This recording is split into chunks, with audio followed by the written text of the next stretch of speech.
$300 for the fat one and her 7 brats. The auctioneer's gavel froze mid-air. Clara Beckett's knees buckled. No one had bid on her. Not one man in 43.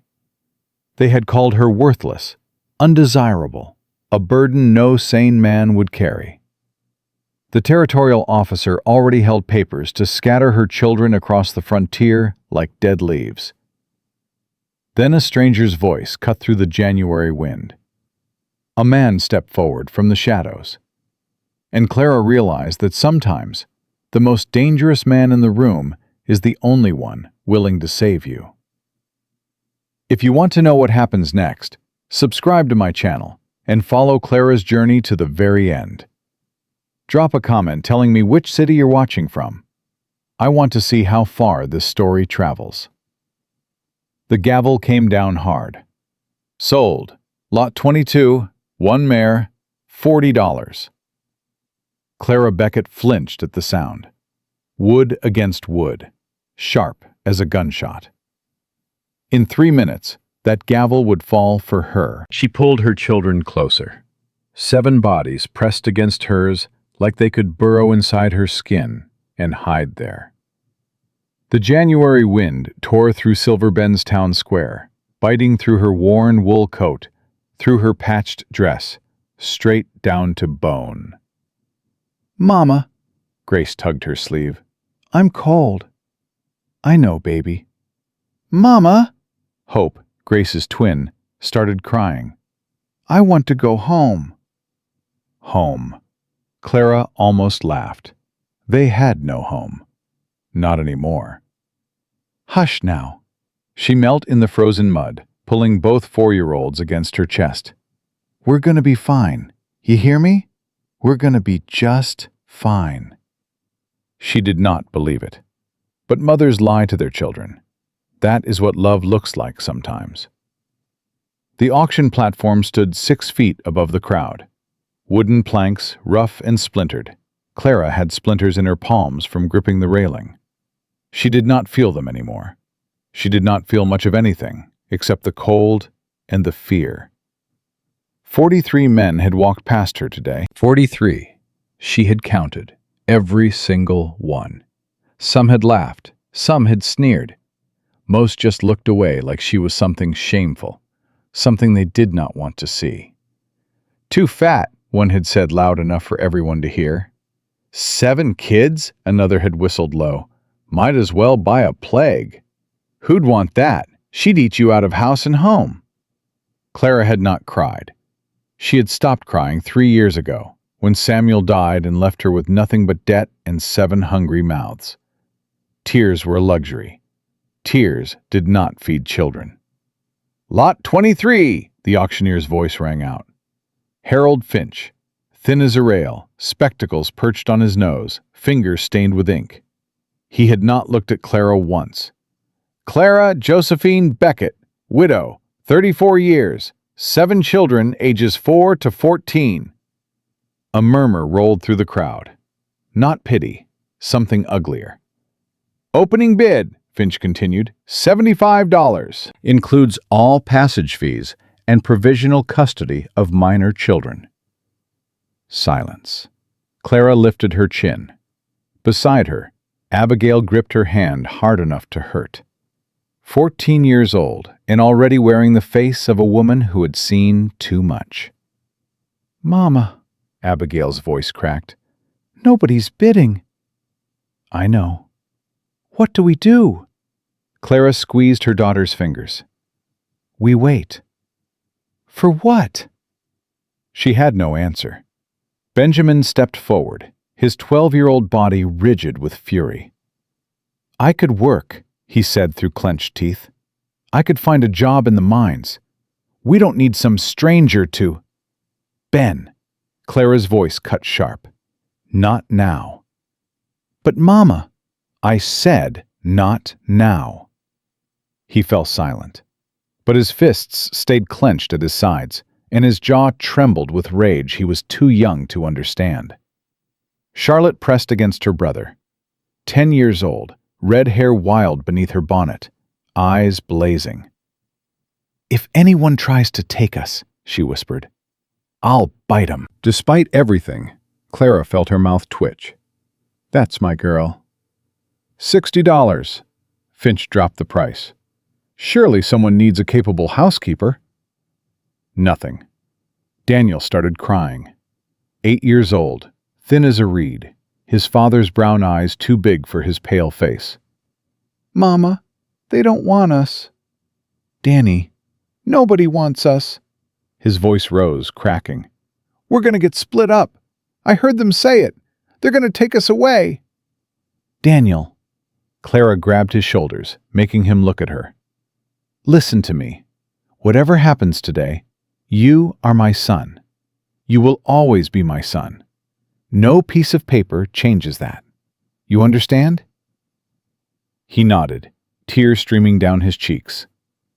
Emma, 6 years old with golden curls, tugged at Clara's sleeve. Mama, why is Danny crying? He's just scared, sweetheart. I'm not scared. Emma's chin lifted. You said we'd be okay, so we'll be okay, right?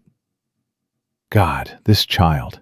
This impossibly brave, impossibly trusting child. Right, Clara whispered. Right. Behind the platform, a gray-haired man in a territorial officer's uniform shuffled papers. Horace Webb. Clara had met him yesterday, had seen the way his eyes crawled over her body, had heard what he said when he thought she could not hear. Fat cow won't fetch $10. We'll be splitting those brats up by sundown. Now Webb caught her eye and smiled, a thin, cruel smile that made her skin crawl. $50, Finch's voice pitched higher, desperate. Final offer. A wife, a mother, 7 workers in one. Ain't nobody paying $50 for that. The voice came from the crowd. A big man in a beaver skin coat, arms crossed, tobacco juice staining his beard. She's fat as a sow and twice as useless. Only thing them kids are good for is cheap labor. Laughter rippled through the crowd. Clara felt Abigail stiffen beside her. Felt Benjamin's rage radiating like heat from a stove. Felt her younger children shrink against her, trying to disappear. She straightened her spine, looked the man dead in the eye. My children, she said, her voice carrying clear across the square, are worth more than every man in this crowd combined. Silence. The man in the beaver coat blinked. Then his face twisted with anger. Why, you uppity! Silas won't like that. The whisper came from somewhere in the crowd. Clara did not see who spoke, but she saw the reaction, heads turning, eyes shifting toward the back of the square. Silas. She had heard that name 3 times since arriving in Silverbend, each time spoken like a curse, each time followed by silence. Clara scanned the crowd. Near the general store, half hidden in shadow, a man stood watching.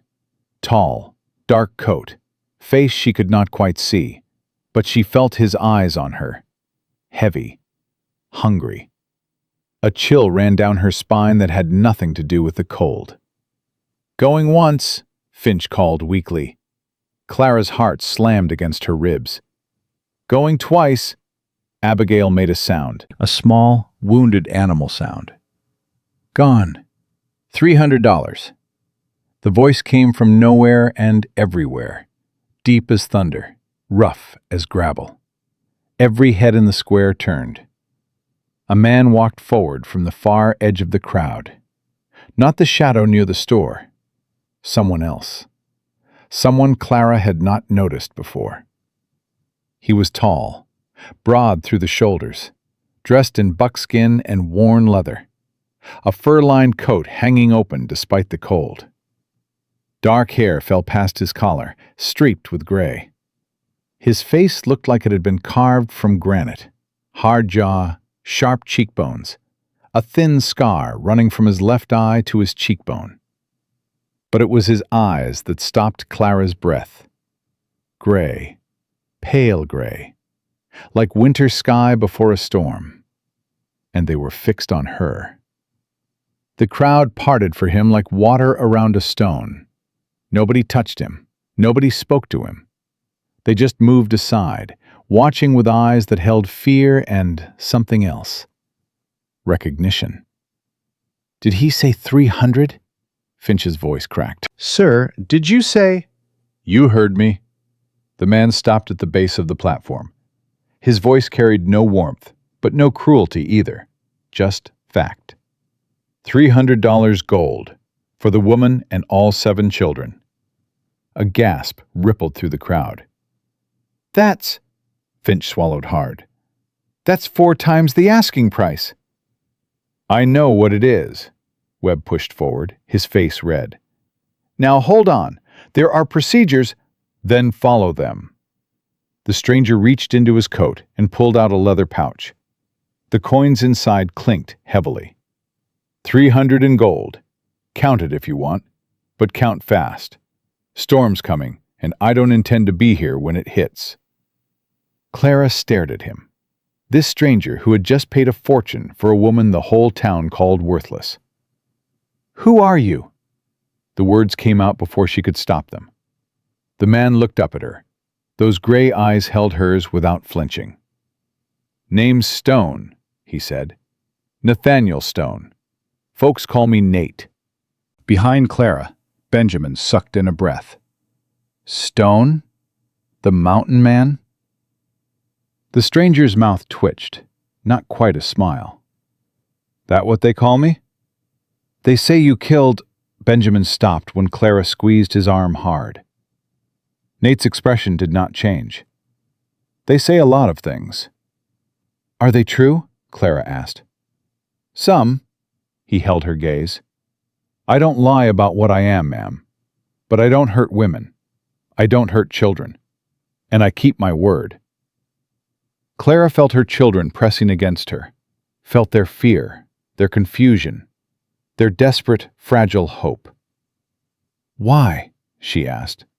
"Why would you pay $300 for a woman nobody wants?" Something shifted in those gray eyes, something old and heavy. "Because I know what it's like," he said quietly, "to be the one nobody wants." Clara's throat tightened. Before she could respond, Webb shouldered forward. "This is highly irregular. Mr. Stone has a reputation. Mr. Stone has gold." Finch was already counting coins, his fingers trembling with greed. "More than gold. This is all here. More than enough." "The sale stands," a new voice cut in. Everyone turned. Reverend Thomas Whitmore stood at the edge of the platform, 60 years old, white-haired, face lined with the kind of weariness that came from watching too many tragedies unfold. "The law is clear," Whitmore continued. "Highest bidder takes the contract, unless Mrs. Beckett objects." All eyes turned to Clara. She looked at Nate, at his scarred face and his storm-gray eyes, and his hands that looked capable of violence, but had not moved toward any weapon. She looked at her children. 7 faces, 7 lives. She looked at Webb and his papers, at the word she could read even from here. Orphan Placement Act. Work Farm Assignment. Foundling Home Transfer. "I don't object," Clara said clearly. "I accept." Nate nodded once. "Then let's go." The paperwork took minutes. Clara's hand shook as she signed. Clara Josephine Beckett. She wondered if she would ever write that name again. As she stepped down from the platform, a woman grabbed her arm. Helena Marsh, head of the Silver Bend Bride Society. Sharp face, sharper tongue. "You don't know what you're doing," Mrs. Marsh hissed. "That man is dangerous." Clara pulled her arm free. "That man just saved my children. He lives alone in the mountains, like an animal. He hasn't spoken to another soul in years. There are stories. There are always stories." Clara's voice hardened.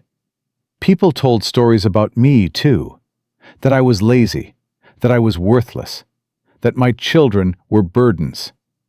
That's different, is it? Clara stepped closer, her voice dropping low. Every person in this square looked at me today and saw something to throw away. That man looked at me and saw something worth saving. You want to tell me who I should trust? Mrs. Marsh's mouth opened, closed, opened again. Clara did not wait for her to find words. Nate had a wagon waiting at the edge of the square. 2 sturdy draft horses stamped in the cold, breath steaming. The wagon bed was loaded with supplies, sacks of flour, salt pork, blankets, tools. He lifted the younger children in one by one, Grace first, then Hope, settling them on a pile of blankets like they were made of glass. Emma climbed up herself, then turned to help Daniel. "I can do it," Daniel muttered, embarrassed. "I know you can," Emma said cheerfully. "I'm helping anyway." Charlotte scrambled up without assistance, then stood with her hands on her hips, surveying the wagon bed. "This'll do," she announced, like she was a queen inspecting her kingdom. Nate's mouth twitched again, that almost smile. He offered Clara his hand. She hesitated only a moment before taking it. His palm was rough, calloused, warm despite the cold. "Thank you," she said quietly.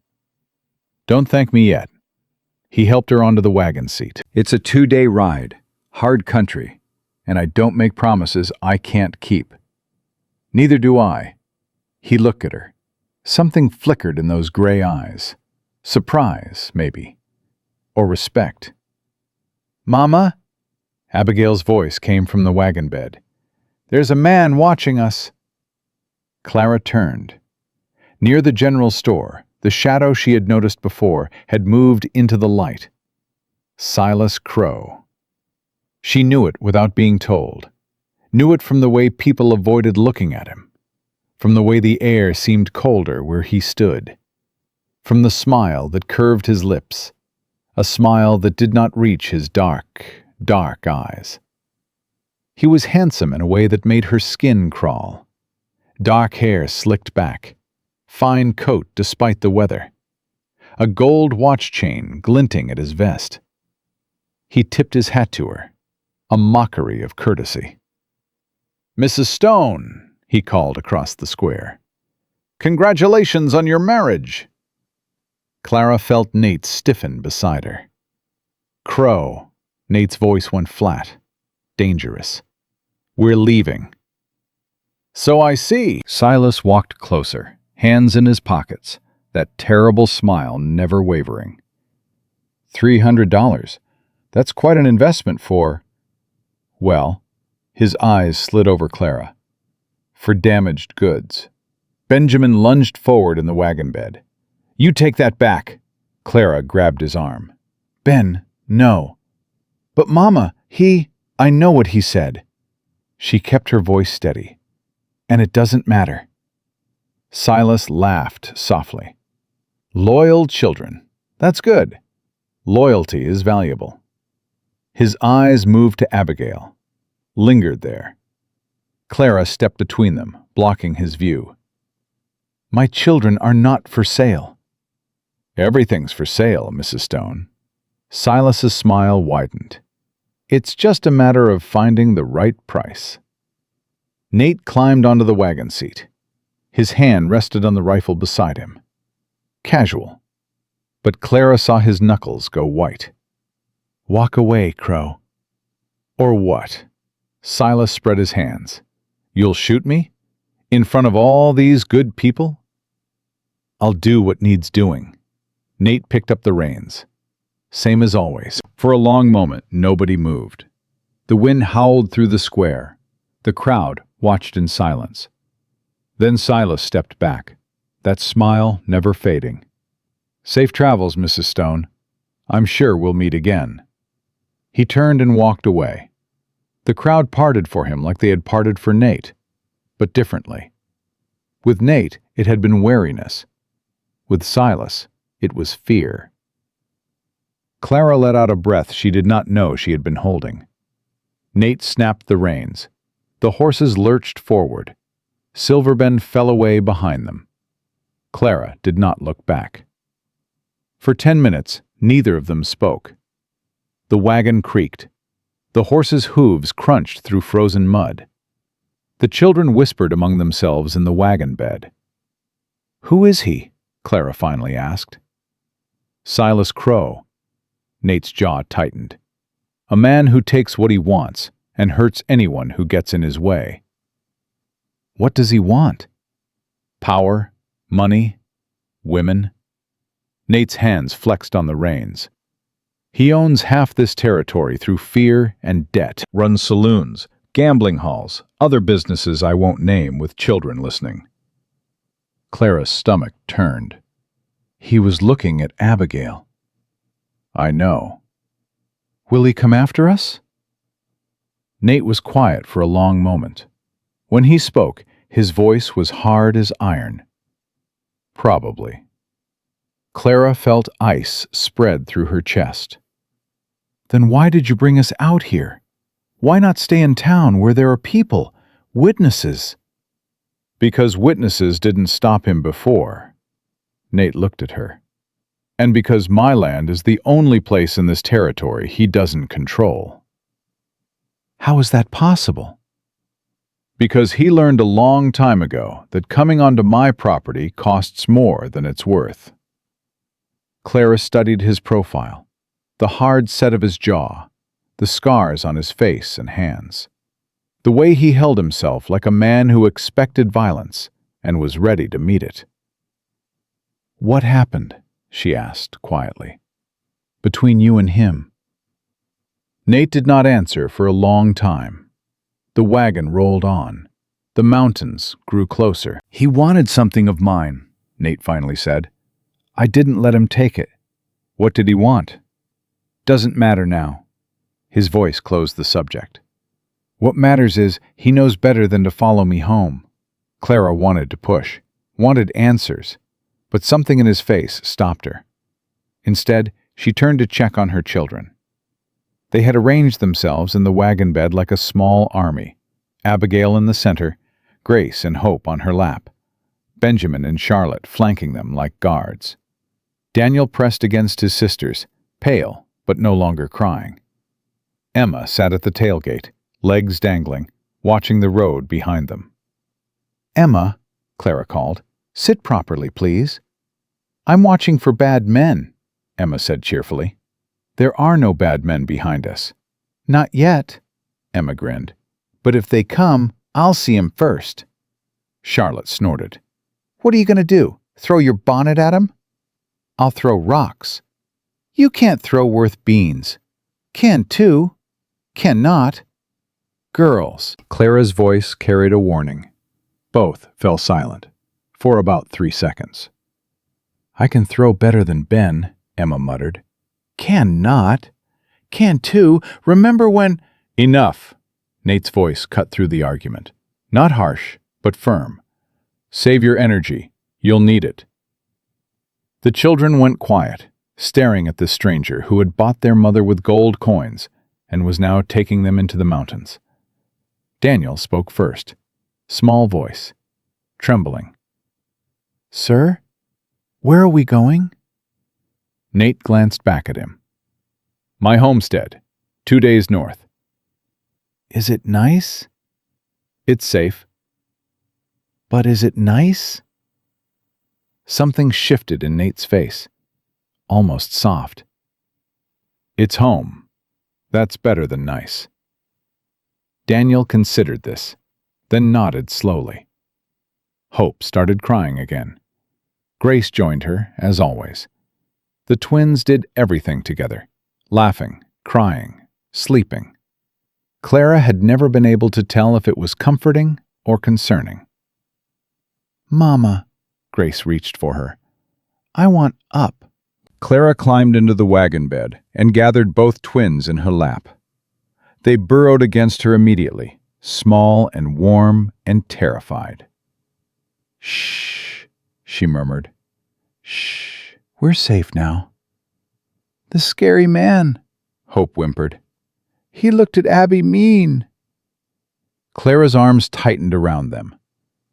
"He can't hurt us." "Promise?" There it was again. That word. Promise. "I promise," Clara said. Another lie. Another prayer dressed up as certainty. The wagon rolled on. The land changed as they climbed higher. Flat scrubland gave way to rolling hills, then steeper grades. Pine trees appeared, dark and silent. The wind picked up, carrying the smell of coming snow. Nate pulled a pocket watch from his coat, checked it, frowned. "Storm's moving faster than I thought." Clara looked at the sky. Dark clouds were piling up behind the mountains, thick and heavy. "How far to shelter?" 4 miles, maybe 5. He snapped the reins, urging the horses faster. "We'll make it, but it'll be close." The next hour passed in tense silence. The temperature dropped. The wind grew teeth. Snow began to fall, light at first, then heavier, swirling around the wagon like white curtains. Clara pulled blankets over the children, tucked them tight, counted heads over and over, a nervous habit she could not break. 7. Still 7. All still here. "Mama," Abigail's voice was strained. "Daniel's shivering." Clara looked. Her son's lips were turning blue. His thin body shook despite the blankets. "Danny," she pulled him against her. "Danny, look at me." His eyes were glassy. Cold, Mama." "I know, baby, I know. Hold on, we're almost there." She looked at Nate. He was hunched forward, squinting through the snow, hands steady on the reins. "How much farther?" "Mile, maybe less." "He's freezing." Nate did not look back, but his voice changed, harder, faster. "There's a cabin ahead, old trapper's place. We'll make it." He snapped the reins again. The horses surged forward, heads down against the wind. Clara held Daniel tight, felt his small heart racing against her chest, felt his shivering grow worse. "Please," she thought. "Please, I cannot lose another one. I cannot." The snow thickened. The world turned white. And then, through the swirling chaos, a shape appeared. A cabin. Small. Dark. Half buried in drifts. But standing. "There!" Charlotte shouted. "I see it!" Nate pulled the wagon as close as he could. The horses were struggling now, hooves slipping on ice. "Everyone out!" He jumped down, already moving toward the cabin door. "Now!" Clara handed the twins to Abigail, grabbed Daniel in her arms. His body felt too light, too cold. She stumbled through the snow toward the cabin. The wind screamed in her ears. Ice stung her face. Nate had the door open. Dark inside, but dry. Out of the wind. "Get the children in," he ordered. "I'll start a fire." Clara did not argue. She carried Daniel inside, set him down near the stone hearth. The other children piled in behind her. Abigail with the twins, Benjamin carrying Emma on his back, Charlotte dragging blankets from the wagon. Within minutes, Nate had a fire going. Small at first, then growing, pushing back the cold. Daniel curled toward the flames, still shivering. Clara knelt beside him, rubbing his arms, his legs, trying to force warmth into his frozen body. "Stay with me, Danny. Stay with me." His eyes found hers. Mama? Are we safe?" She pulled him into her lap, held him against her heart. "Yes, baby, we're safe." Outside, the storm raged. Inside, 7 children huddled around a fire in a stranger's arms. And Clara Beckett, who had been called worthless by 43 men, held her son and watched Nathaniel Stone move through the cabin, checking windows, piling wood, hanging wet blankets to dry. He did not speak, did not offer comfort or false hope, but when he passed her, He paused, just for a moment. "He'll be all right," Nate said quietly. "The cold's bad, but not deep. Warmth and rest will fix him." Clara looked up at him, at this stranger who had bought her family and was now saving her son. "How do you know?" "Because I've seen worse." His gray eyes held hers. "And because that boy has his mother's strength. He'll fight." He moved away before she could respond. Clara held Daniel closer, watched the fire grow, listened to the storm howl outside. And somewhere in the chaos of fear and cold and desperate hope, she felt something she had not felt in 3 years. Not safety, not yet, but the possibility of it. The storm screamed on, but inside the cabin, Clara's children were warm, and for now, that was enough. Then Benjamin's voice cut through the silence. "Mama, someone's outside." Clara's blood turned to ice. Through the cabin's frost-covered window, she saw them. 3 riders emerging from the storm, moving toward the cabin. And even through the swirling snow, she recognized the man in front. Silas Crow had found them. Clara's heart stopped. 3 riders, 3 dark shapes cutting through the white curtain of snow, moving slow but steady toward the cabin. "Mama?" Benjamin's voice cracked. "Mama, what do we do?"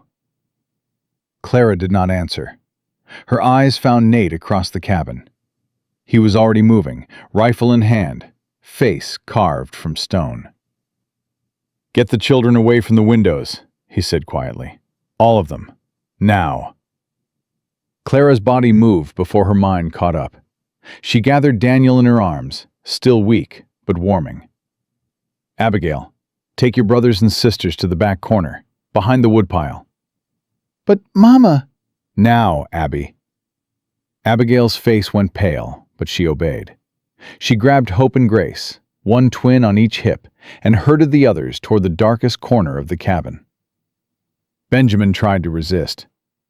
"I should stay. I can fight." "You can protect your sisters." Clara gripped his shoulders hard. "That's your job right now. You hear me? You keep them quiet, and you keep them safe." Benjamin's jaw trembled, but he nodded and followed Abigail. Clara turned back to the window. The riders were closer now, close enough to see faces. Silas Crow rode in front. Even through the storm, she could see his smile. That terrible, hungry smile. "Stone!" Silas's voice carried over the wind. "I know you're in there. Come on out, and let's talk like civilized men." Nate positioned himself by the door. His rifle rested easy in his hands, but his eyes were sharp as broken glass. "Stay behind me," he told Clara. "I'm not hiding." "Didn't ask you to hide." He glanced at her. "Asked you to stay behind me. There's a difference." Clara moved to his left side, close enough to see through the gap in the door planks, close enough to feel the cold seeping through. "What does he want?" she whispered. "What he always wants. Everything." Outside, Silas dismounted. His 2 men stayed on their horses, hands resting on their gun belts. One was big, bearded, mean-looking. The other was thin and twitchy, eyes darting everywhere. "Stone!" Silas called again. "Don't make this harder than it needs to be. I just want to talk." Nate's voice came out flat and cold. "Say what you came to say, then leave." "Now that's not very hospitable." Silas spread his hands wide. "Inviting a man to stand out in a blizzard? I thought mountain folk had better manners." "You're not a guest. You're a trespasser." Silas laughed. The sound made Clara's skin crawl. "Trespasser?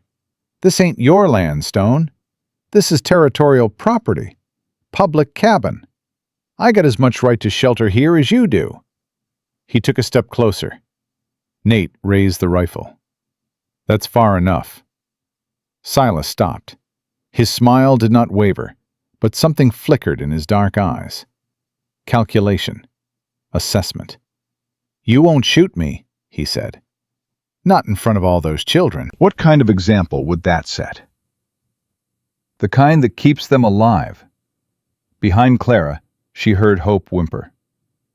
Grace shushed her with a small, frightened sound. Silas's eyes moved past Nate, past Clara, into the shadows of the cabin. 7 children, he said softly. That's quite a brood, Mrs. Stone.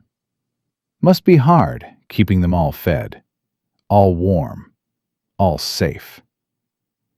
Clara's hands curled into fists.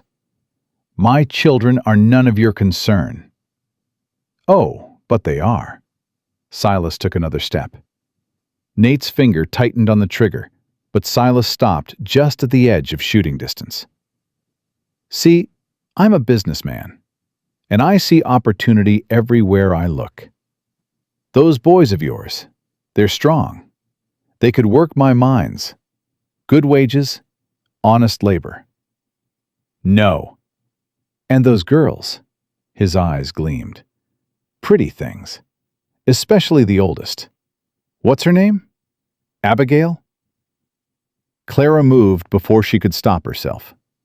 She grabbed Nate's arm, not to hold him back, but to steady herself, because if she did not hold on to something, she was going to run out into that storm and tear Silas Crow apart with her bare hands. You stay away from my daughter! Silas raised an eyebrow. Such fire! I like that. He tilted his head. Tell you what, I'll make you a deal. Come with me willingly, you and the children, and I'll let Stone here walk away. No harm done, no blood spilled. And if I refuse? Then things get complicated. Silas glanced at his men.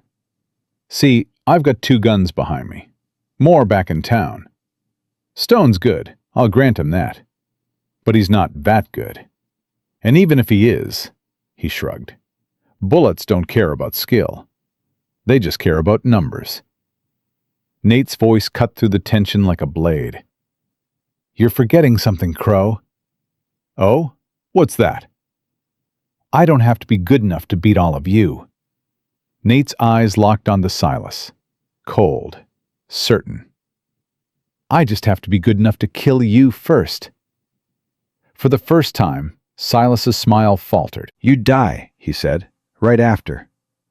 Maybe, Nate shrugged, but you'd be dead.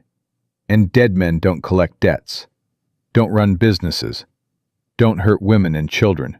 He paused. You willing to bet your life on how fast I can pull this trigger? Silence. The storm howled around them. Snow swirled and screamed. But inside that bubble of tension, everything was still. Clara watched Silas's face, watched him calculate, watched him weigh his greed against his fear. This ain't over, Silas said finally. It is for tonight. The storm won't last forever, Stone, and neither will your luck. He turned and walked back to his horse, mounted up slow, deliberate, like he had all the time in the world. I'll be seeing you, Mrs. Stone, he called over his shoulder. You and those pretty children of yours. Then he kicked his horse forward, and the 3 riders disappeared into the white. Clara's legs gave out. She slumped against the wall, sliding down until she was sitting on the cold floor. Her whole body shook, not from cold, from something deeper. Clara! Nate was beside her in an instant, rifle still in hand. Clara, look at me. She looked up. His gray eyes were steady, anchoring. They're gone, he said. For now. For now. The words tasted like ash. He'll come back. Yes. He wants my children. I know. He wants... Her voice broke. He looked at Abigail like she was... I know. Nate's voice hardened. He won't touch her. Won't touch any of them. I swear it. How? Clara grabbed his arm. How can you promise that? You saw him. You saw what he is. He has men, money, power. What do we have? Nate was quiet for a moment. Then he said, "We have higher ground." What? My homestead, Stone's Haven. It's built on a ridge, only one way up. A man can hold that position against 20 if he knows what he's doing. He met her eyes. I know what I'm doing. But, Mama! Emma's voice cut through the cabin. Clara scrambled to her feet, heart lurching. Her children were emerging from behind the woodpile. Abigail first, still carrying the twins. Benjamin and Charlotte supporting Daniel between them. Emma running ahead, her small face fierce. Mama, is the bad man gone? Clara opened her arms. Emma crashed into her, wrapping small arms around her waist. He's gone, baby. He's gone. I wasn't scared. Emma's voice was muffled against Clara's dress. Well, maybe a little, but I didn't cry. I know you didn't. Clara stroked her golden curls. My brave girl. One by one, the others gathered around her. Abigail pressed close, the twins still in her arms. Benjamin stood rigid, trying to look strong. Charlotte had somehow found a piece of firewood and was holding it like a club. Daniel leaned against his mother, still weak but steady now. Is he really gone? Grace asked, her 4-year-old voice small and scared. Yes, sweetheart. Is he coming back? Hope asked, always echoing her twin. Clara hesitated. He might try, Nate said, answering for her, but he'll have to go through me first. The children looked at him. This strange mountain man who had appeared from nowhere and bought their mother like she was something precious. Daniel spoke first. Mr. Stone? Yeah? Are you really as dangerous as they say? Nate studied the boy for a long moment. Then he crouched down to Daniel's level. I've done things, he said quietly. Things I'm not proud of. But I've never hurt anyone who didn't deserve it. And I've never... His voice caught, just for a second. I've never let harm come to a child under my roof. Daniel considered this with the seriousness only an 8-year-old could muster. Then he nodded. Okay, he said. I believe you. Something shifted in Nate's face. Something soft and surprised, like he had not expected to be believed. Thank you, he said quietly. Charlotte stepped forward, still holding her firewood club. I don't believe you. Charlie, Clara started, but Nate held up a hand. That's fair, he told Charlotte. Trust is earned, not given. You keep that club handy. Anyone comes through that door who shouldn't, you swing hard. Charlotte blinked. Then a grin spread across her face. I like you, she announced. Benjamin had not moved from his position near the wall. His fists were still clenched, his jaw still tight. Why did he want us? Benjamin's voice was raw. That man, Crow, why did he want us so bad? Clara reached for him. Ben. No, he pulled away. I'm not a child, Mama. I heard what he said. About the mines. About... He swallowed hard. About Abby. Abigail made a small sound. She pressed the twins closer against her chest. He's a bad man, Clara said carefully. He sees people as things to be used. That's all. But why us? We're nobody. We're nothing. Why would someone like that care about... Because you're not nothing. Nate's voice cut through Benjamin's spiral. Because your mother stood up on that platform and looked down at an entire town that called her worthless, and she never flinched. Men like Crow, they notice that. They notice strength, and they either want to own it or destroy it. Benjamin stared at him.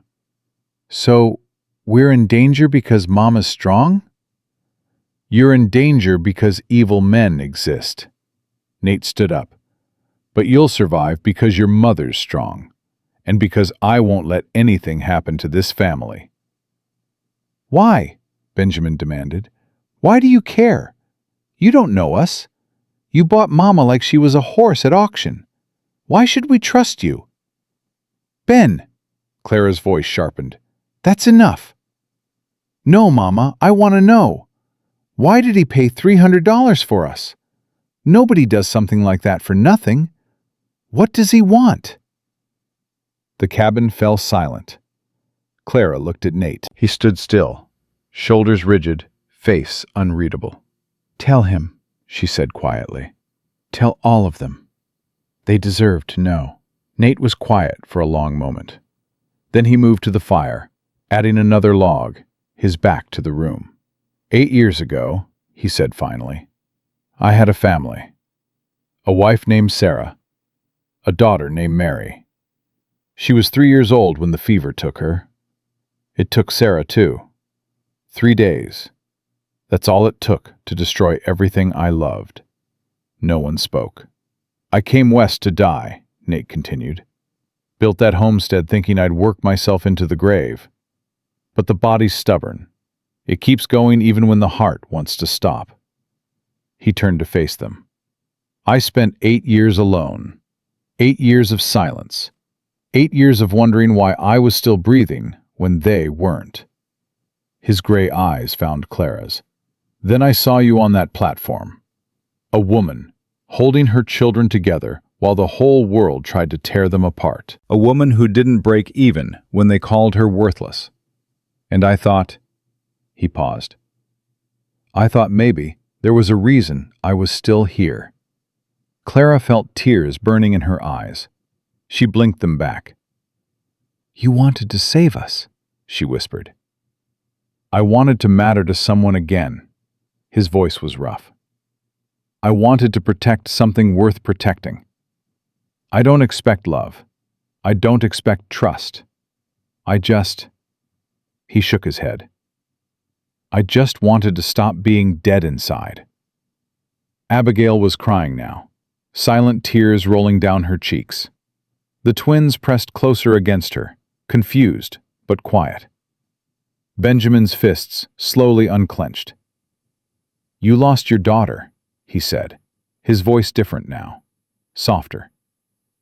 She was younger than Danny. Yes. What was she like? The question seemed to hit Nate like a physical blow. He looked away, jaw working. She had her mother's eyes, he said finally. Brown. Warm. She laughed at everything. Even when she was sick, she laughed. His voice cracked. I haven't heard a child laugh in 8 years. Emma stepped forward, the youngest besides the twins, the bravest of them all. I can laugh, she said, if you want. Nate looked at her. This 6-year-old girl with golden curls and a smile that could light up the darkest room.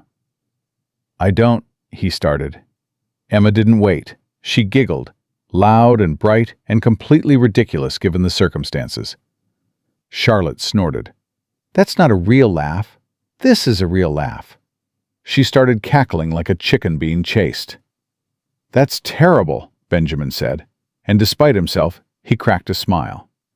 Daniel started giggling. The twins, sensing the shift in mood, joined in with their high-pitched squeals. And Clara felt her heart crack open. She laughed. It bubbled up from somewhere deep inside, somewhere she had forgotten existed. A real laugh. Her first in years. Nate stood frozen, watching them. His mouth opened, closed, opened again, and then he smiled. Not much, just a twitch of the lips, a softening around those hard gray eyes. But it was real. You're all crazy, he said gruffly. Probably, Charlotte agreed. Mama says it runs in the family. I did not say that. You thought it. Charlotte Marie Beckett. Stone, Charlotte corrected. We're Stones now, right? That's how it works? Clara hesitated. She looked at Nate. He cleared his throat. Legally, yeah. But you don't have to. I like it, Charlotte nodded firmly. Charlotte Stone.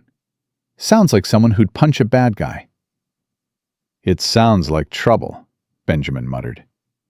Trouble's good, Charlotte shot back. Keeps things interesting. You would think that. Better than being boring like you. I'm not boring. I'm responsible. Same thing. It is not. Enough. Clara's voice was tired but warm. Both of you. We're stuck in this cabin until the storm passes.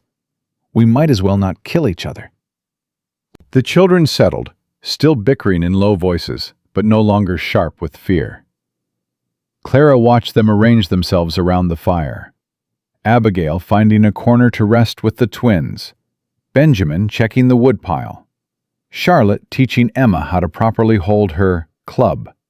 Daniel curling up under a blanket near the hearth. Nate sat by the door, rifle across his knees, eyes on the darkness outside. Clara moved to sit beside him. Thank you, she said quietly. For what?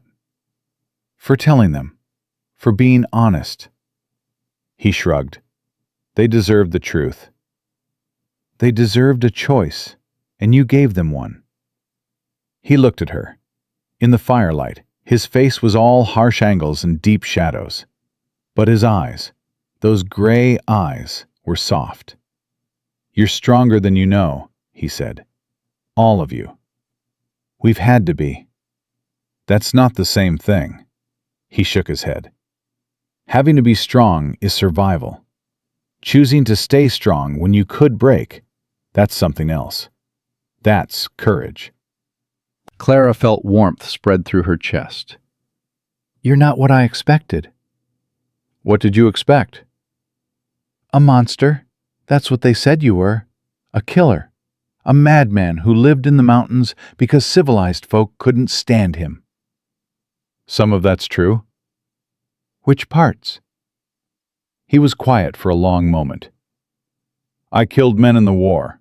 Too many to count. Came home with blood on my hands and nightmares in my head. Couldn't stand to be around people after that. Every loud noise made me jump. Every stranger made me reach for a weapon. Sarah, he paused. Sarah was the only one who could calm me. When she died, I had no reason to stay among the living. But you stayed. My body did. Rest of me was gone. He looked at the fire. Being alone for 8 years, it changes a man. Makes him hard. Makes him forget what it's like to have something worth protecting. I thought I was doing fine. Thought I'd made peace with it. Then I saw you on that platform, and I realized I've been dead the whole time. Just too stubborn to lie down. Clara reached out. Slowly, carefully, she placed her hand over his. He flinched. A tiny movement, but she felt it. I'm sorry. She started to pull back. His hand turned over, caught hers, held it gently. Don't be. His voice was rough. It's been a long time since anyone touched me like that. Like I was human. They sat in silence. The fire crackled. The storm raged outside. The children whispered and giggled and slowly fell asleep. We're going to make it, Clara said finally. Aren't we? Nate squeezed her hand. Yeah, we are. Somewhere in the night, the storm began to fade. Clara dozed against Nate's shoulder, exhausted beyond measure. She dreamed of Samuel, not the sick, wasted man he'd become at the end, but the young carpenter who'd swept her off her feet at a church dance in Boston. He was smiling at her, telling her something important. Take care of our babies, Clara. They need you. I know. And let yourself be loved again. You deserve it. She woke to gray light filtering through the cabin's single window. The storm had passed. The world outside was silent, buried under fresh snow. Nate was still beside her, awake, watching the dawn. "How long was I asleep?" she asked, straightening. "Few hours." "You should have woken me." "You needed rest." She looked around the cabin.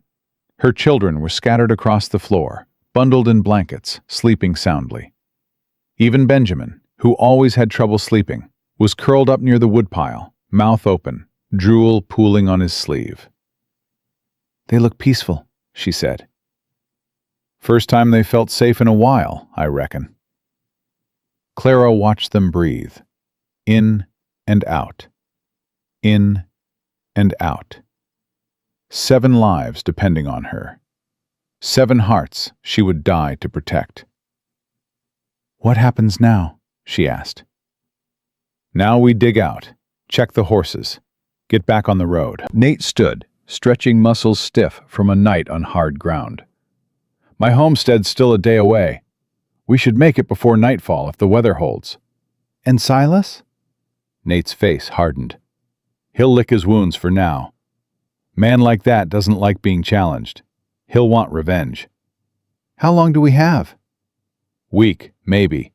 He'll need to gather men, make a plan. Crow's smart. He won't come at us direct. He'll find another angle." Clara stood, brushing dirt from her skirt. "Then we have a week to prepare." Nate looked at her. Something flickered in his eyes. Surprise, respect, something warmer. "You're not scared?" "Terrified," she met his gaze. "But I stopped letting fear make my decisions a long time ago." He nodded slowly. "Good, because what's coming won't be easy." "Nothing worth having ever is."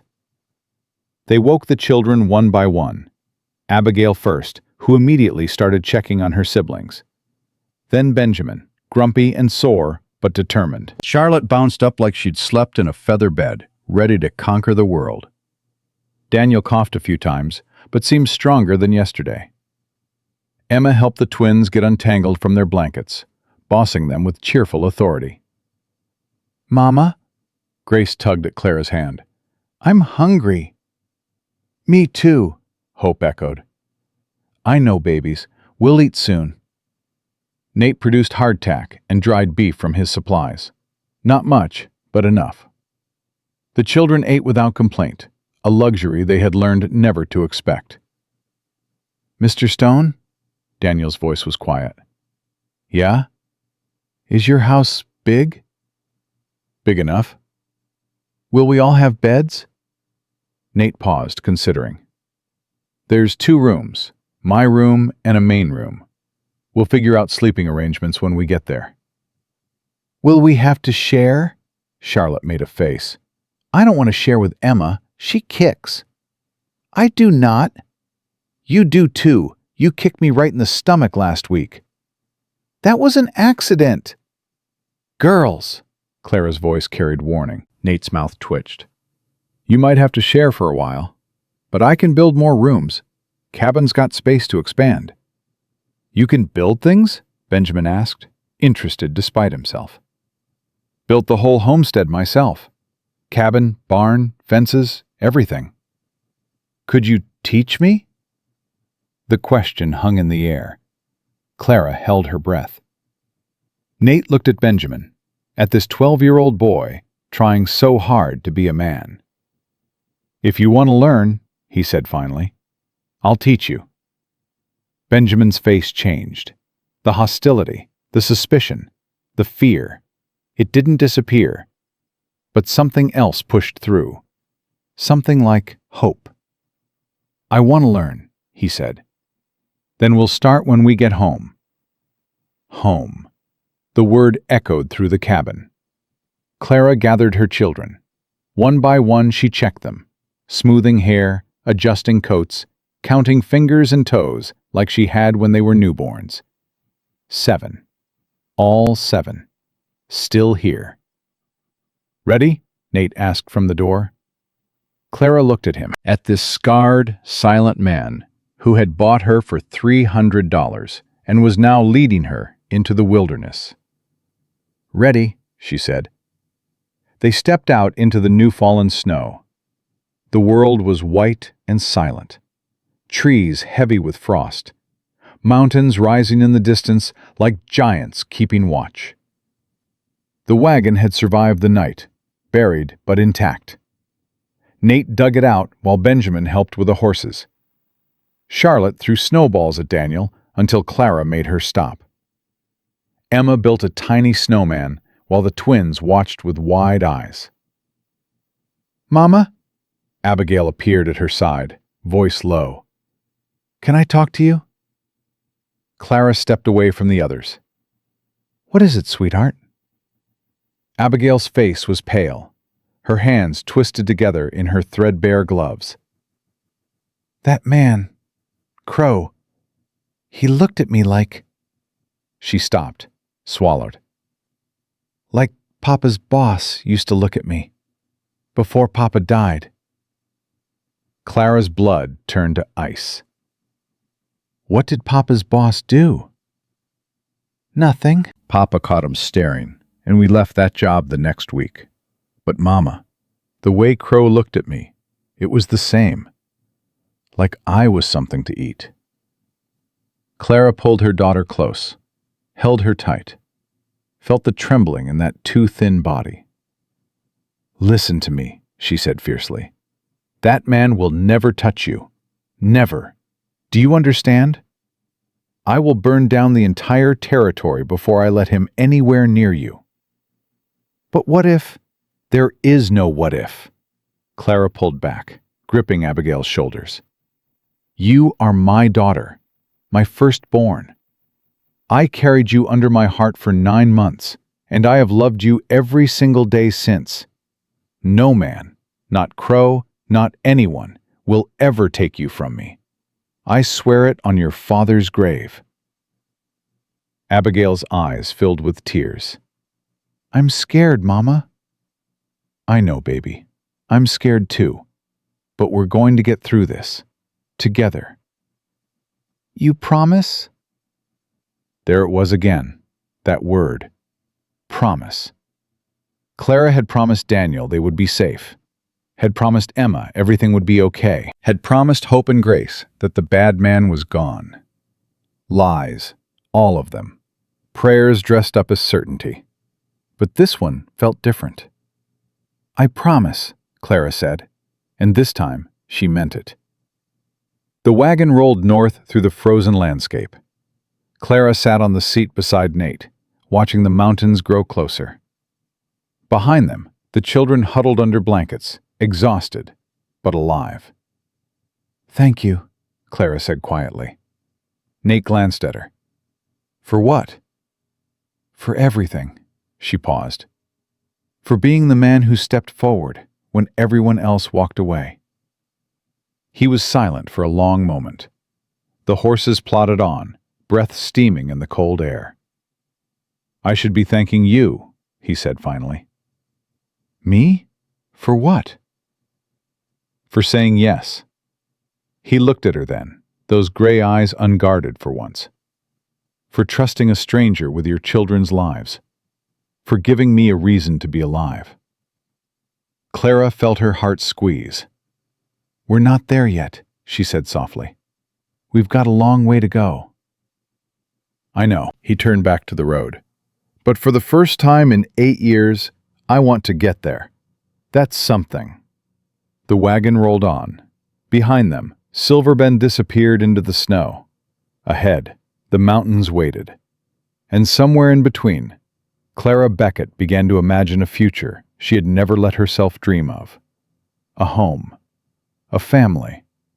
A man who looked at her like she was worth fighting for. The sun climbed higher, turning the snow to diamonds, and Clara, holding her children close, let herself hope. The sun was sinking behind the mountains when Nate pulled the wagon to a stop. "There," he said quietly. "That's home." Clara looked up, her breath caught in her throat. The homestead sat on a ridge overlooking a small valley. A cabin built of hand-hewn logs, solid and square. A barn to the left, fenced pasture beyond. Smoke rising from a stone chimney. Mountains standing guard on three sides like ancient sentinels. "Mama," Emma's voice was hushed. "It's beautiful." Clara could not speak. She had expected a shack, a rough shelter barely fit for animals. She had prepared herself for hardship, for suffering, for survival at its most basic. She had not prepared for this. "You built all of this?" Benjamin asked, disbelief cracking his voice. "By yourself?" Nate shrugged. "Had 8 years and nothing but time. But the cabin alone must have taken 2 years for the main structure, another 6 months for the barn. Fences took 3 summers. He clicked the reins and the horses moved forward. "Work goes slow when you're alone." Clara felt something shift in her chest. This was not just a homestead. This was 8 years of grief poured into wood and stone. 8 years of a man trying to build something, anything, to fill the emptiness inside him. The wagon rolled up the narrow trail to the ridge. As they climbed, Clara noticed details she had missed from below. A vegetable garden, dormant now but neatly fenced. A chicken coop. A smokehouse. A well with a sturdy wooden cover. Everything placed with purpose. Everything built to last. "There's only one way up," Nate said, gesturing to the trail behind them. "Cliff drops on the other 3 sides. A man with a rifle could hold this position against an army." "Is that why you built here?" Clara asked. "Partly." He pulled the wagon to a stop in front of the cabin. "Mostly, I just liked the view." Charlotte scrambled out of the wagon before anyone could stop her. She ran to the edge of the ridge and stood there, red hair whipping in the wind, staring out at the valley below. "I can see forever," she shouted. "Mama, come look. I can see the whole world." "Charlotte, get away from that edge." "She's fine." Nate climbed down and offered Clara his hand. "Ground's solid there. I checked it 100 times." Clara hesitated, then took his hand, let him help her down. "Why did you check it 100 times?" Nate's jaw tightened. "Mary used to run to that spot every morning. Said she could see angels in the clouds." Clara's heart clenched. "Oh, Nate." "It's all right." His voice was gruff. "It was a long time ago." But it wasn't all right. She could see it in his eyes. 8 years, and the wound was still raw. The children piled out of the wagon, one by one. Abigail carrying the twins, Benjamin helping Daniel, Emma already chasing Charlotte toward the edge before Clara's sharp voice stopped her. "Emma Marie, you stay where I can see you." "But Mama." "No buts. Stay close."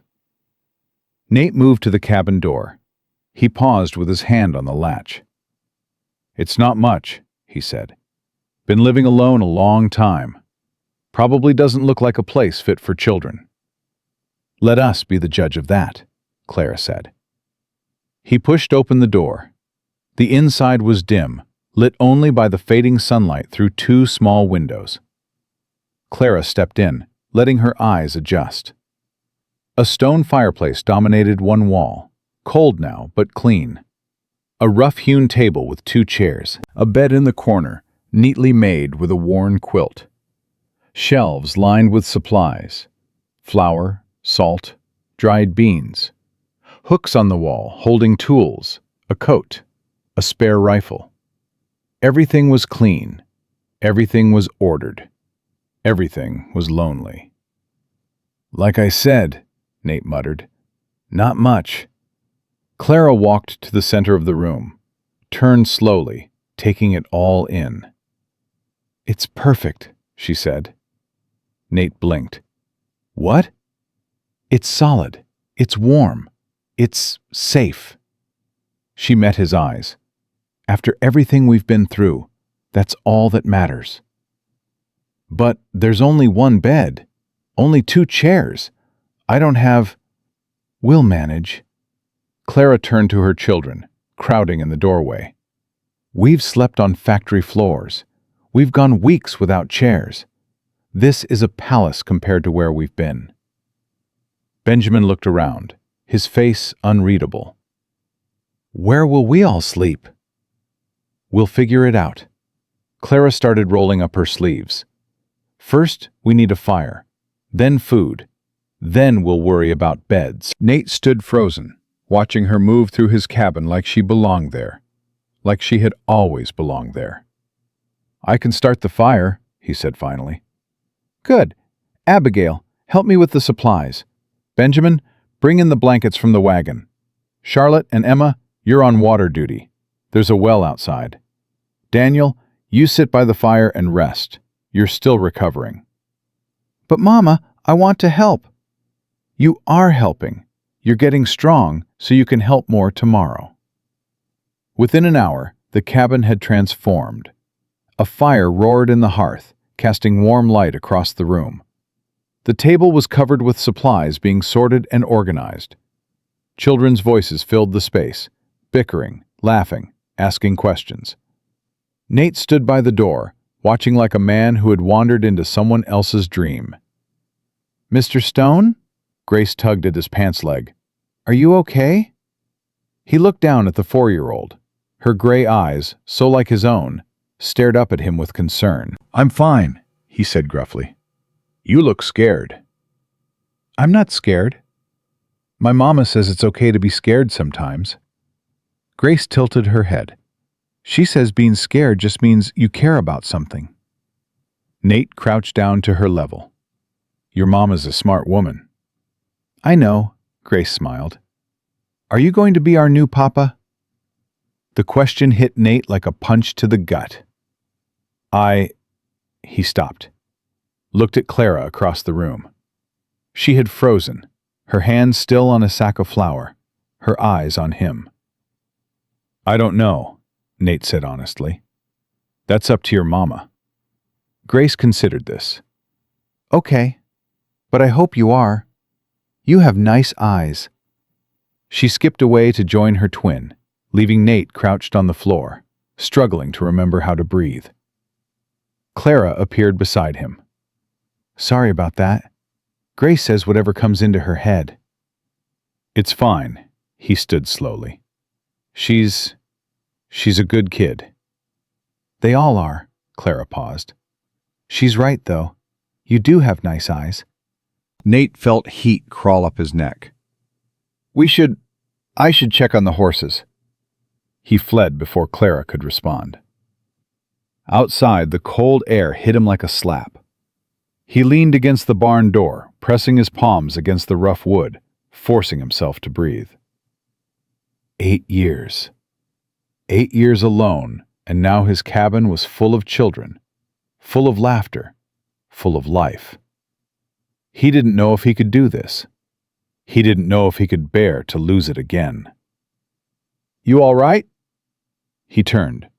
Benjamin stood a few feet away, a bucket in each hand. "Fine," Nate said. "Just needed air." Benjamin nodded slowly. "It's a lot. All of us, I mean. We're a lot." "You're not a lot." "We are, though." Benjamin set down the buckets and leaned against the fence.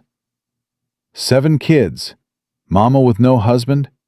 Nothing but the clothes on our backs and a wagon full of trouble. He kicked at a rock. "You didn't know what you were getting into." "I knew exactly what I was getting into." Then why? Benjamin's voice cracked. "Why us? Why pay $300 for a family that's nothing but problems?" Nate was quiet for a long moment. He looked at the mountains, black against the darkening sky. "You know what it's like to be alone?" he asked finally. Benjamin shook his head. "It's quiet. Real quiet. At first you think you like it. No one bothering you. No one needing anything from you. Just you and the wind and the work. Sounds peaceful. It is, for a while." Nate turned to face him. "Then one day you wake up and you realize you haven't spoken to another human being in 3 months. You realize you've forgotten what your own voice sounds like. You realize that if you died tomorrow, no one would know. No one would care. You'd just rot in that cabin until some trapper stumbled across your bones. Benjamin said nothing.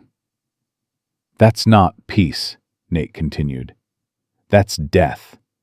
Slow death. The kind that kills you from the inside while your body keeps walking around. He paused. Your family isn't problem, son. Your family is life. Loud, messy, complicated life. And I'd rather have that than one more day of quiet. Benjamin's eyes glistened in the fading light. My pa died 3 years ago, he said quietly. I was 9. I tried to take care of Mama and the others, but I couldn't. I wasn't big enough, wasn't strong enough.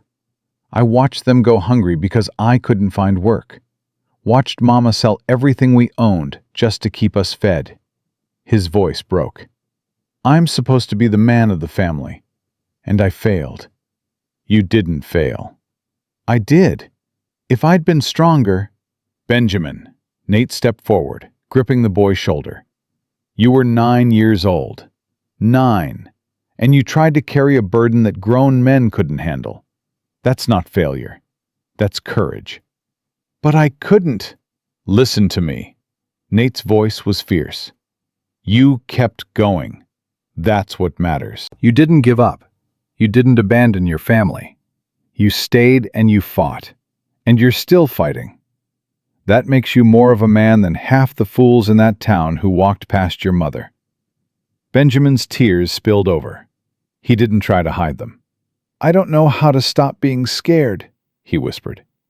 I've been scared for so long, I don't remember what anything else feels like. You don't stop being scared. You just learn to move anyway. Nate squeezed his shoulder. And now you don't have to do it alone. Benjamin wiped his face roughly. You really want us here? All of us? I really do. Even when Charlotte won't stop talking, and the twins cry at everything, and Emma asks 1,000 questions? Nate's mouth twitched. Even then. Benjamin was quiet for a moment. Then he nodded slowly. Okay, he said. Okay. I'll try. That's all anyone can do. They walked back to the cabin together. The door opened to warmth and light and the smell of something cooking over the fire. There you are, Clara called. I was about to send the search party. Benjamin, wash your hands. Dinner's almost ready. Yes, Mama. Nate hesitated in the doorway. Clara had transformed his cold, empty cabin into something unrecognizable. Blankets spread across the floor for the children. Clothes hanging near the fire to dry. Food laid out on the table. Simple fare, but warm. Don't just stand there, Clara said without looking up. Come eat. He came. Dinner was chaos. 7 children talking over each other, reaching for food, arguing about who got the bigger piece of bread.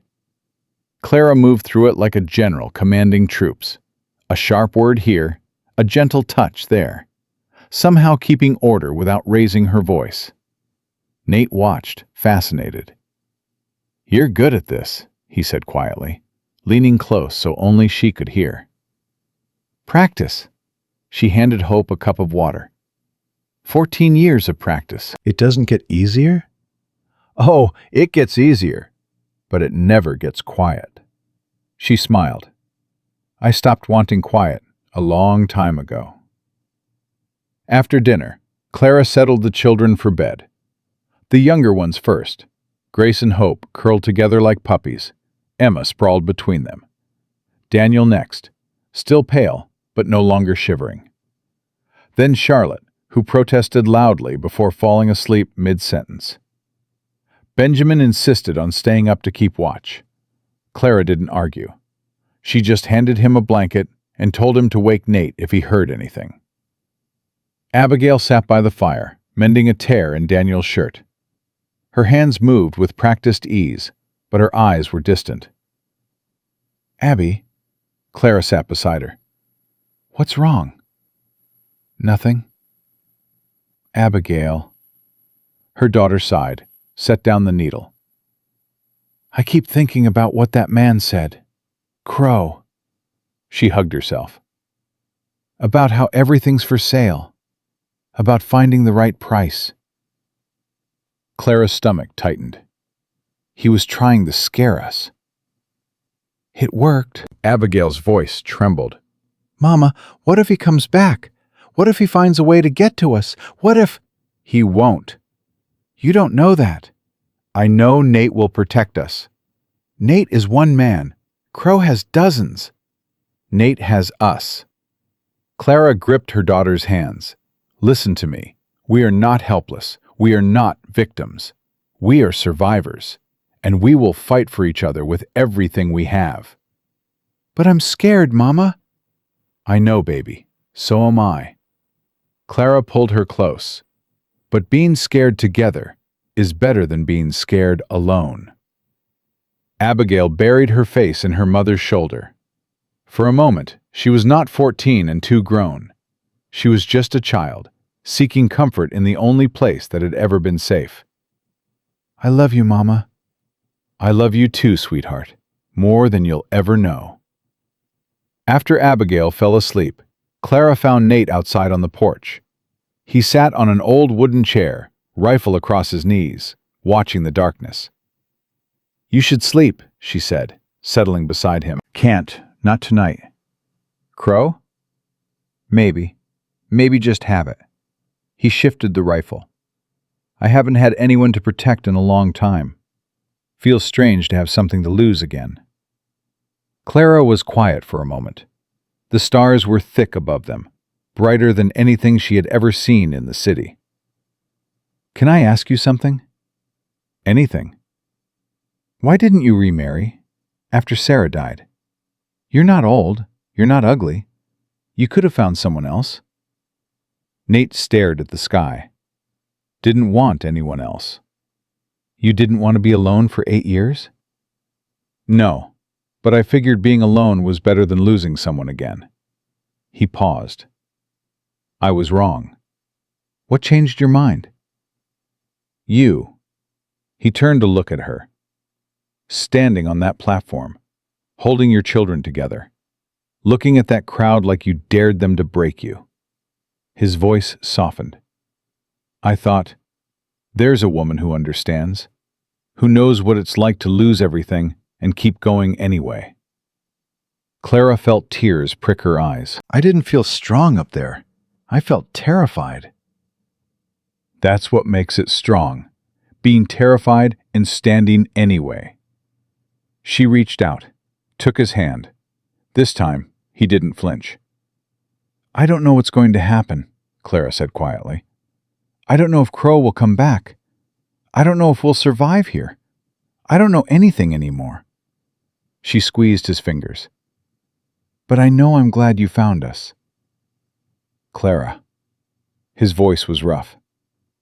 Yes? He turned to face her fully. In the starlight, his eyes were silver. I can't promise you love. I don't know if I remember how. But I can promise you safety. I can promise that as long as I'm breathing, no one will hurt you or your children. And I can promise to try. He swallowed. To try to be something worth caring about. Clara lifted her hand to his face, touched the scar on his cheek, gently, like she was touching something precious. You're already worth caring about, she whispered. You just forgot. For a long moment, neither of them moved. Then Nate leaned forward, pressed his forehead against hers, breathed. I'm scared, he admitted. I know. She smiled through her tears. So am I. They stayed like that as the stars wheeled overhead, not kissing, not speaking, just breathing together. Two broken people finding something whole in the space between them. When Clara finally stood to go inside, Nate caught her hand. Clara? Yes? Welcome home. She smiled. A real smile. Her first in years. Thank you, Nate, for everything. She went inside, lay down among her sleeping children, let their warmth and breath wash over her. And for the first time since Samuel died, Clara Beckett, Clara Stone, felt like maybe, just maybe, everything would be all right. But peace never lasts forever. 3 days later, Charlotte came running from the ridge trail, screaming, "Mama! Mama! Riders coming! Lots of them!" Clara's blood turned to ice. She ran to the edge of the ridge, looked down. Dust rising from the valley. Horses moving fast. A dozen men, maybe more. And at the front, riding a black horse, wearing that terrible smile, Silas Crow. He had found them. Clara's heart pounded so hard she could feel it in her teeth. 12 riders, maybe more. Dust clouds rising behind them as they wound up the narrow trail toward the ridge. "Nate!" she screamed, already running toward the cabin. "Nate!" He burst through the door before she reached it, rifle in hand, face carved from granite. "I see them." His voice was calm. Too calm. "Get the children inside. Bar the door." "Nate!" "Now, Clara." She didn't argue. She ran. The children were scattered across the yard. Charlotte frozen by the ridge edge. Benjamin hauling water from the well. Abigail hanging laundry with Emma, and the twins playing at her feet. Daniel sitting on the porch, whittling a stick with the knife Nate had given him. "Inside!" Clara's voice cracked like a whip. "Everyone inside, now!" They moved. Thank God, they moved.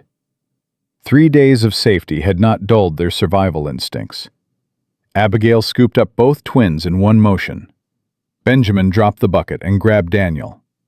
Charlotte sprinted across the yard, red hair flying. Emma stumbled on a rock, and Clara caught her, swept her up, kept running. Within 30 seconds, all 7 children were in the cabin. Clara slammed the door, threw the heavy wooden bar across it. "Mama?" Grace's voice trembled. "What's happening?" "Bad men coming." Clara moved to the window, peeking through a crack in the shutters. "Stay away from the windows. Stay low." "The man from before?" Hope whispered. "The scary man?" "Yes, baby. But we're going to be okay." She didn't believe it, but mothers lie to their children. That's what love looks like sometimes. Outside, Nate had positioned himself behind a stack of firewood near the barn. Good cover, clear sightlines down the trail. He raised his rifle and waited. The riders came. Silas Crow rode at the front, that terrible smile stretched across his face. Behind him, a dozen men spread out in a loose formation. Armed. Dangerous. Eyes fixed on the cabin. "Stone!" Silas called out, pulling his horse to a stop at the edge of rifle range. "Been a few days.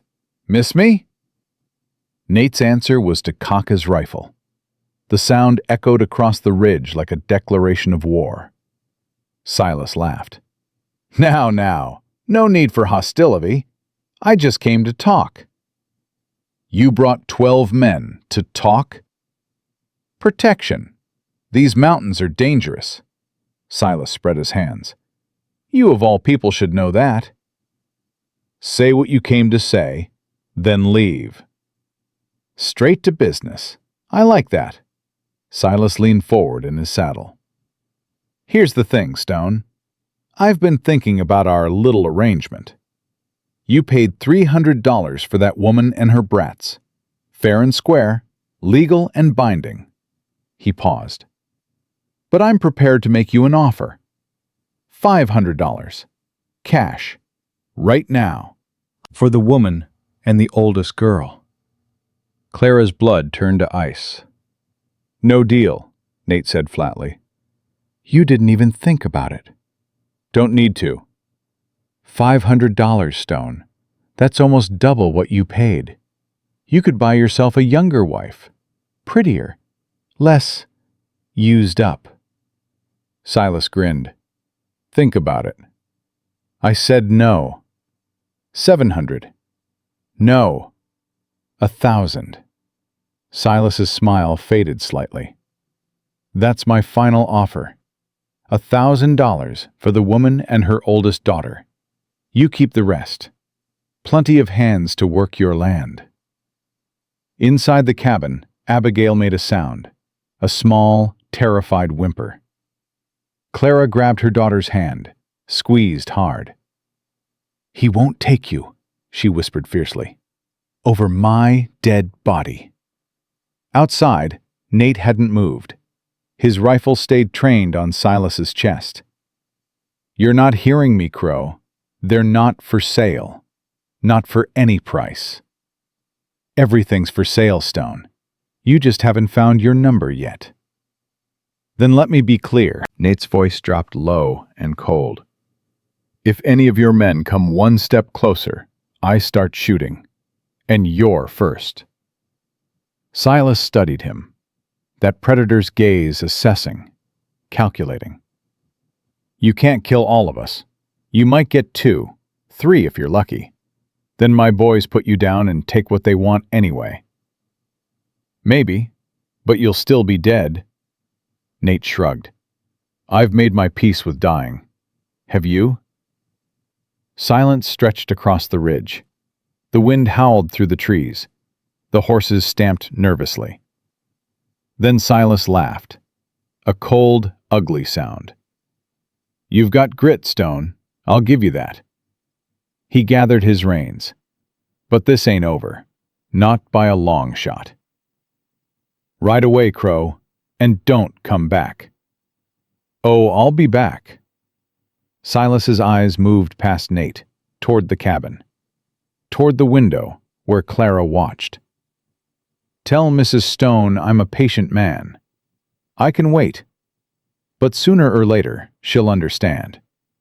There's no one in this territory who can protect her from me. Not even you. He wheeled his horse around. His men followed. Within minutes, they had disappeared down the trail, swallowed by the trees and the dust.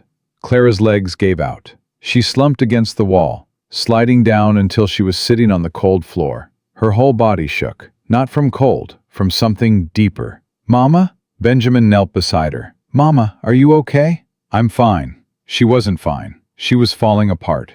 I'm fine, baby. The door opened.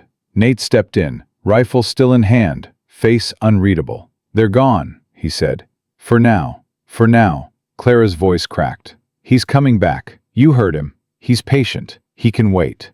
Let him wait. Nate set the rifle by the door. We'll be ready. How? Clara struggled to her feet, anger suddenly replacing fear. How will we be ready? You're one man, Nate. One man against a dozen. What happens when he comes back with 20, 30? Then we fight. And die? If that's what it takes. Clara stared at him. At this man who had bought her family and was now willing to die for them. That's not good enough, she said. I won't let my children grow up as orphans because you decided to play hero. Nate flinched like she had slapped him. Clara. No, listen to me. She stepped closer, jabbing her finger into his chest. You don't get to sacrifice yourself.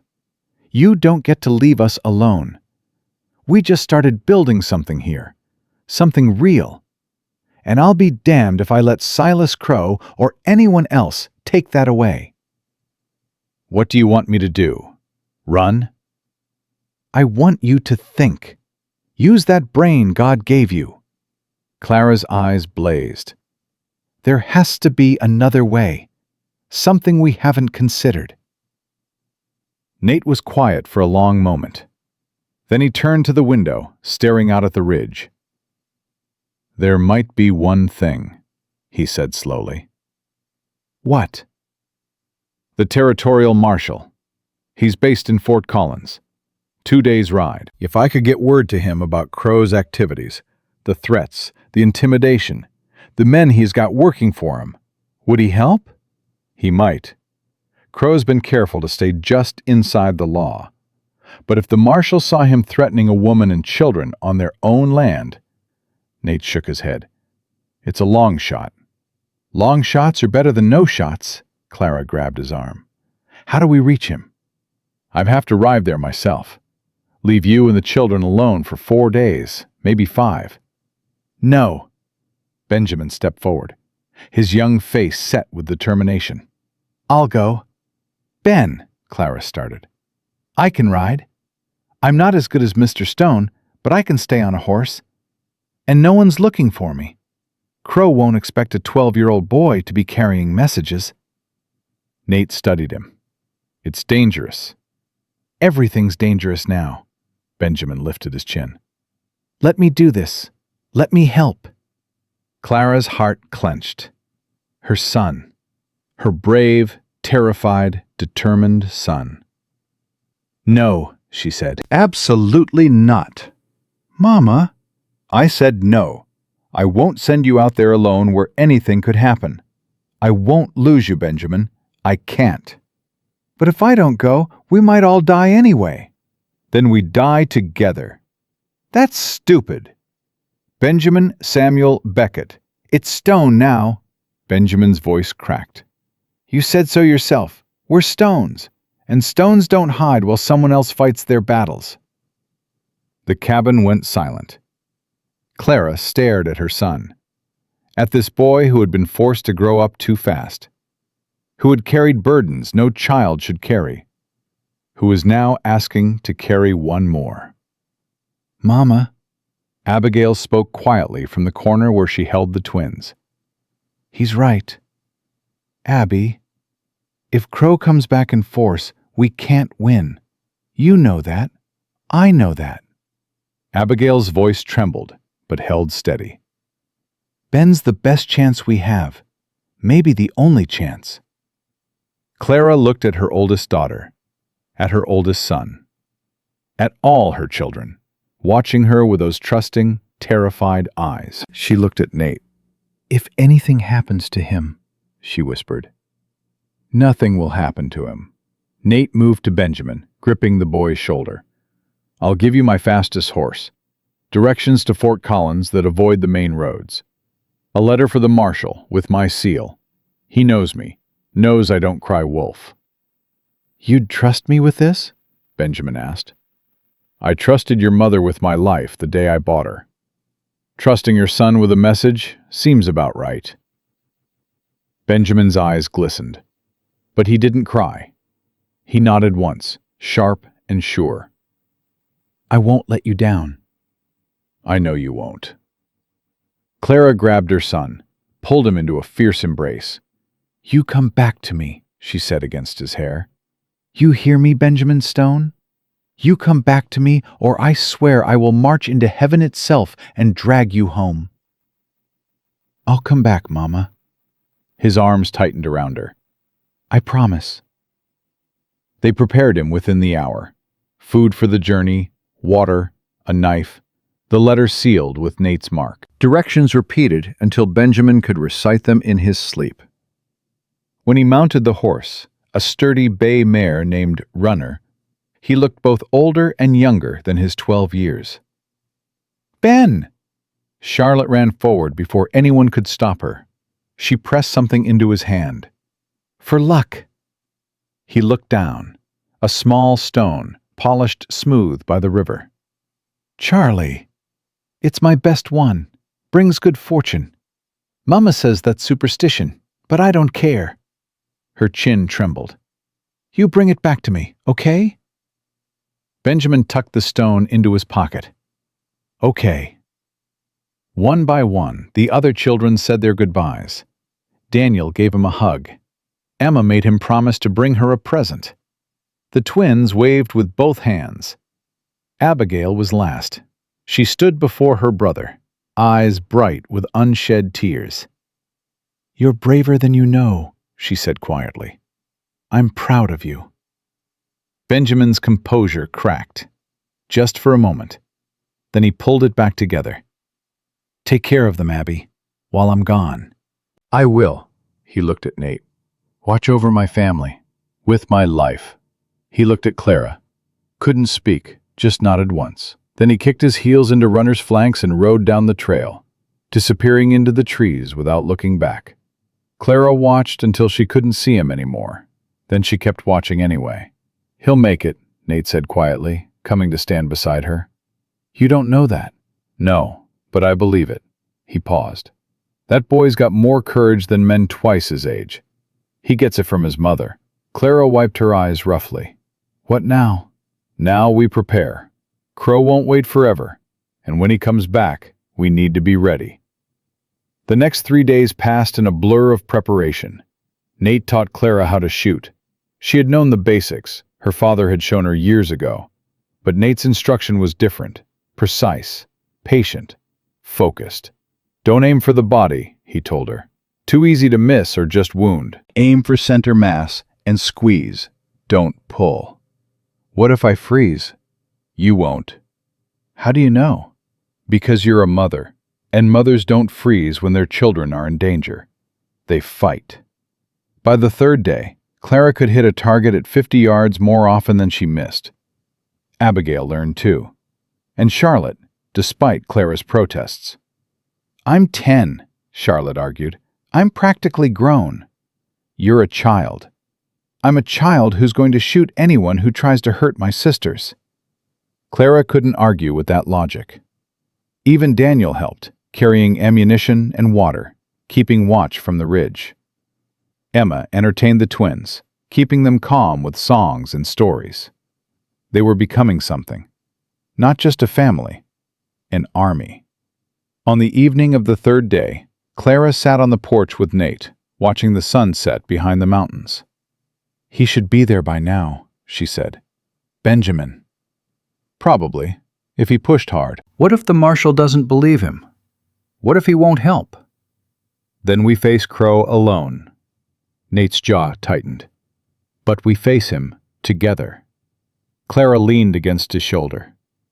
3 days ago, she would have hesitated. Now it felt natural.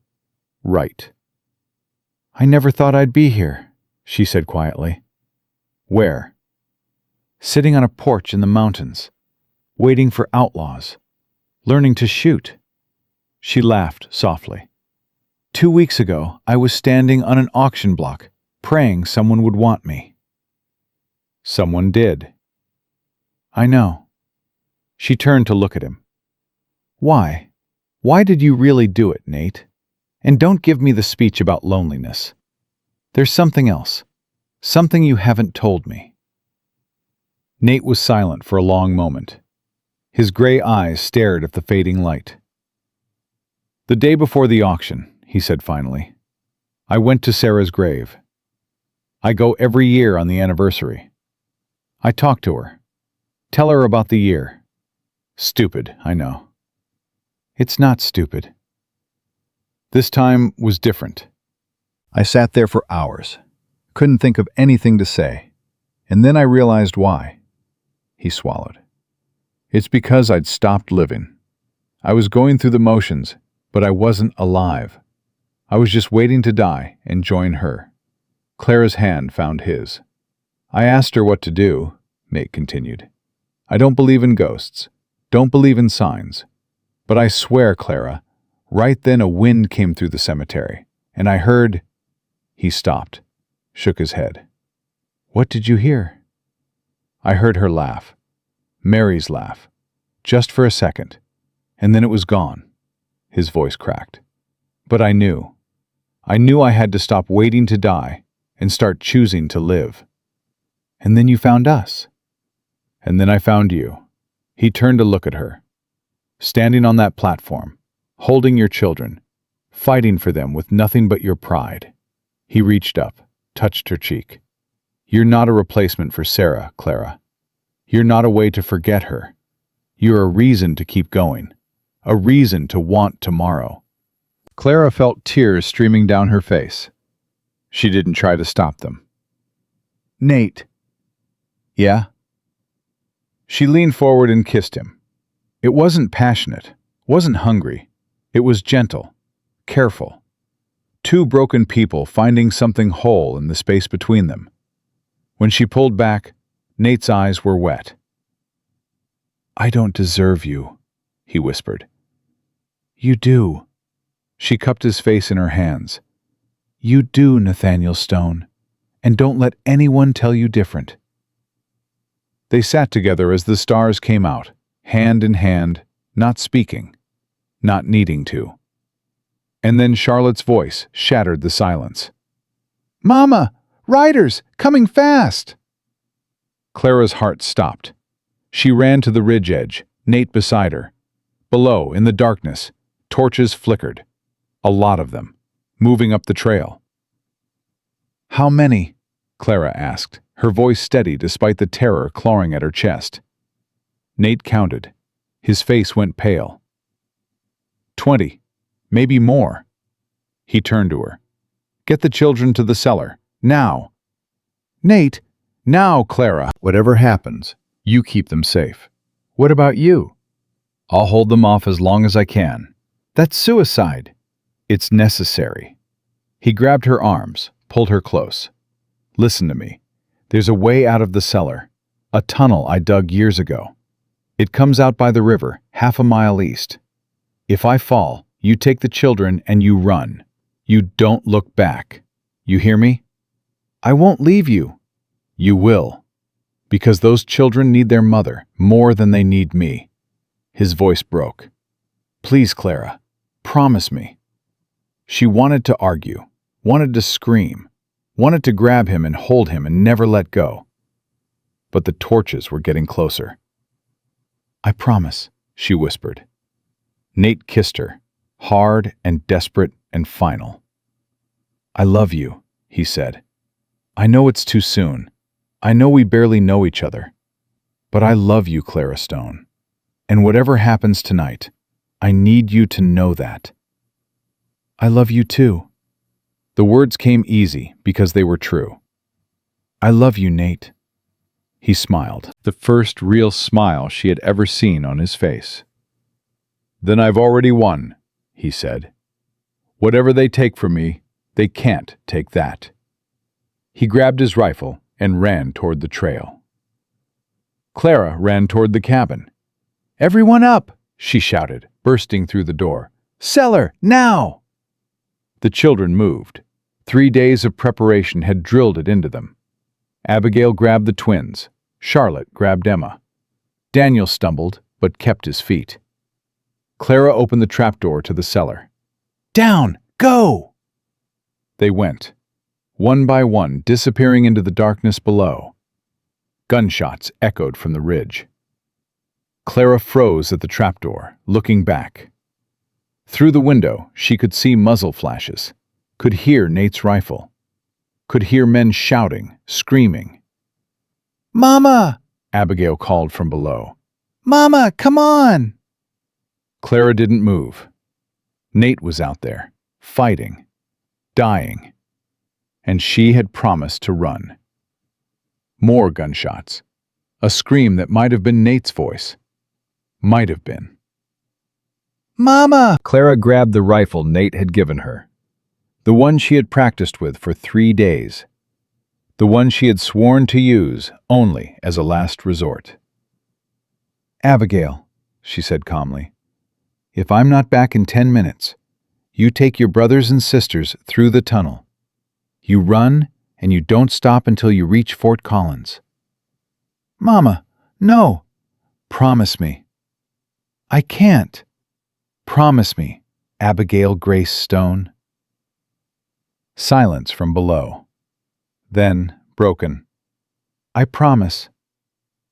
Clara closed the trap door, pushed a heavy chest over it. If Crow's men found it, they'd have to work to get through. Then she ran outside. The ridge was chaos. Nate had taken cover behind the firewood pile, rifle blazing.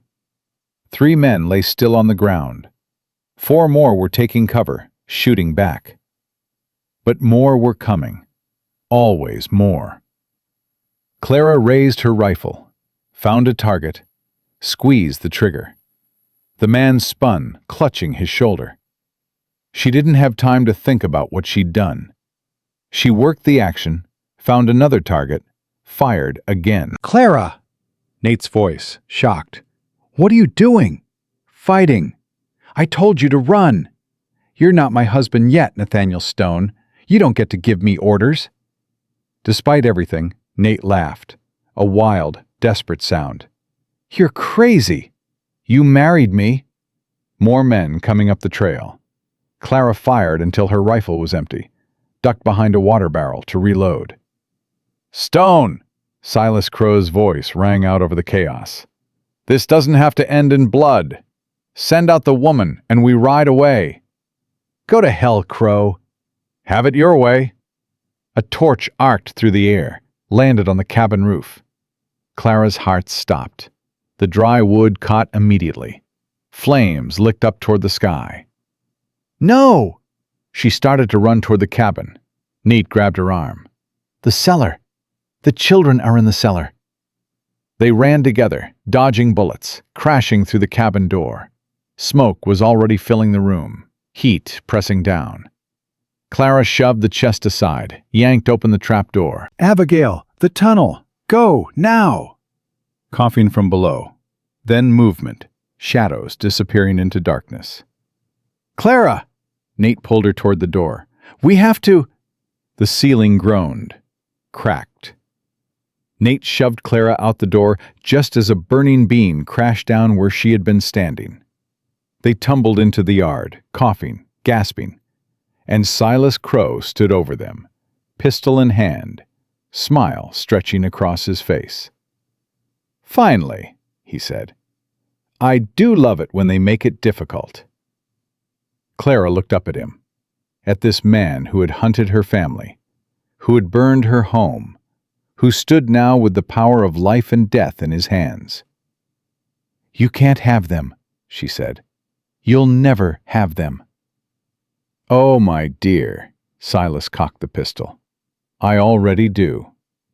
He aimed at Nate. Clara didn't think. She lunged. Clara's body slammed into Silas just as the pistol fired. The shot went wide, screaming past Nate's head into the burning cabin. Silas stumbled backward, cursing, and Clara fell with him, her fingers clawing at his gun hand. "You stupid woman!" She didn't let him finish. She drove her knee into his stomach with every ounce of strength she had. Silas doubled over, gasping, and the pistol flew from his grip, skittering across the frozen ground.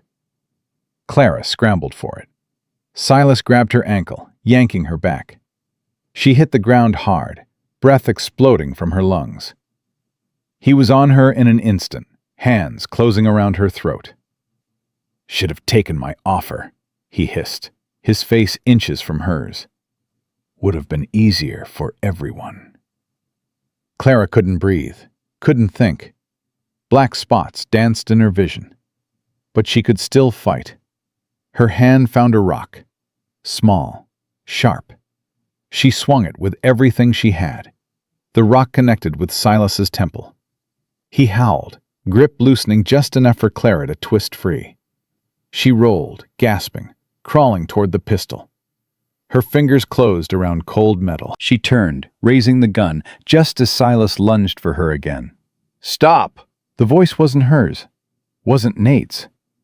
Everyone froze. Benjamin stood at the edge of the ridge, mounted on Runner, a rifle in his hands. Behind him, a dozen men on horseback spread out in formation. And at their head, wearing a silver star on his chest, rode a man with a gray beard and eyes like flint. "Silas Crow!" The marshal's voice rang out across the chaos. "You are under arrest for arson, attempted murder, and conspiracy to commit kidnapping. Order your men to stand down." Silas's face twisted. "You have no jurisdiction here." "I have jurisdiction everywhere in this territory." The marshal urged his horse forward. "And I have a dozen witnesses to what you've done tonight, including a 12-year-old boy who rode 2 days without stopping to tell me exactly what kind of man you are." Clara's heart swelled. Benjamin, her brave, impossible son. Silas looked around. His men were backing away, hands rising, weapons dropping. The fight had gone out of them the moment they saw the silver star. "This isn't over," Silas snarled. "It is," Nate's voice came from behind Clara. He had found his rifle, and it was trained on Silas's chest. "You're done, Crow. You've been done since the moment you threatened my family." Your family. The words hit Clara like sunlight after a storm. "Marshall," Silas forced a smile, spreading his hands. "This is a misunderstanding. I came here to burn down a man's home with children inside?" The marshal dismounted, drawing his pistol. "I saw the flames from a mile away. I saw your men shooting. I saw you with your hands around that woman's throat." He stepped closer, his voice dropping to ice. "Don't insult my intelligence." Two deputies moved forward, grabbing Silas's arms, forcing them behind his back. "You'll regret this," Silas spat. "I have friends in high places, lawyers, politicians. You can't. I can. And I am." The marshal nodded to his men. "Take him. Take all of them." Clara watched as Silas Crow was dragged away, still shouting threats, still promising revenge. But his voice grew fainter with every step, swallowed by the night and the crackling of the burning cabin. Then Benjamin was there, sliding off his horse, running toward her. "Mama!" She caught him in her arms, holding so tight she thought she might break them both. "You did it," she whispered against his hair. "You did it, Benjamin. You saved us." "I promised I'd come back," his voice cracked. "I promised." "I know, baby. I know." Nate appeared beside them, one hand on Benjamin's shoulder. "You rode hard, son. Harder than most men could." Benjamin looked up at him, eyes shining. "I had to. They're my family." Nate's jaw tightened, but he nodded slowly. "Yes, they are." "The children," Clara pulled back suddenly, panic flooding through her. "Abigail and the others. The tunnel." "I'll find them." Nate squeezed her arm. "Stay here." He ran toward the edge of the ridge, disappearing into the darkness. Clara held Benjamin close, watching the cabin burn, watching her hope turn to ash. Everything they had built, everything they had started to become, gone. "Ma'am?" She turned. The marshal stood before her, hat in his hands, face creased with concern. "I'm sorry we didn't get here sooner. The boy pushed hard, but the mountains are unforgiving." "You came," Clara's voice broke.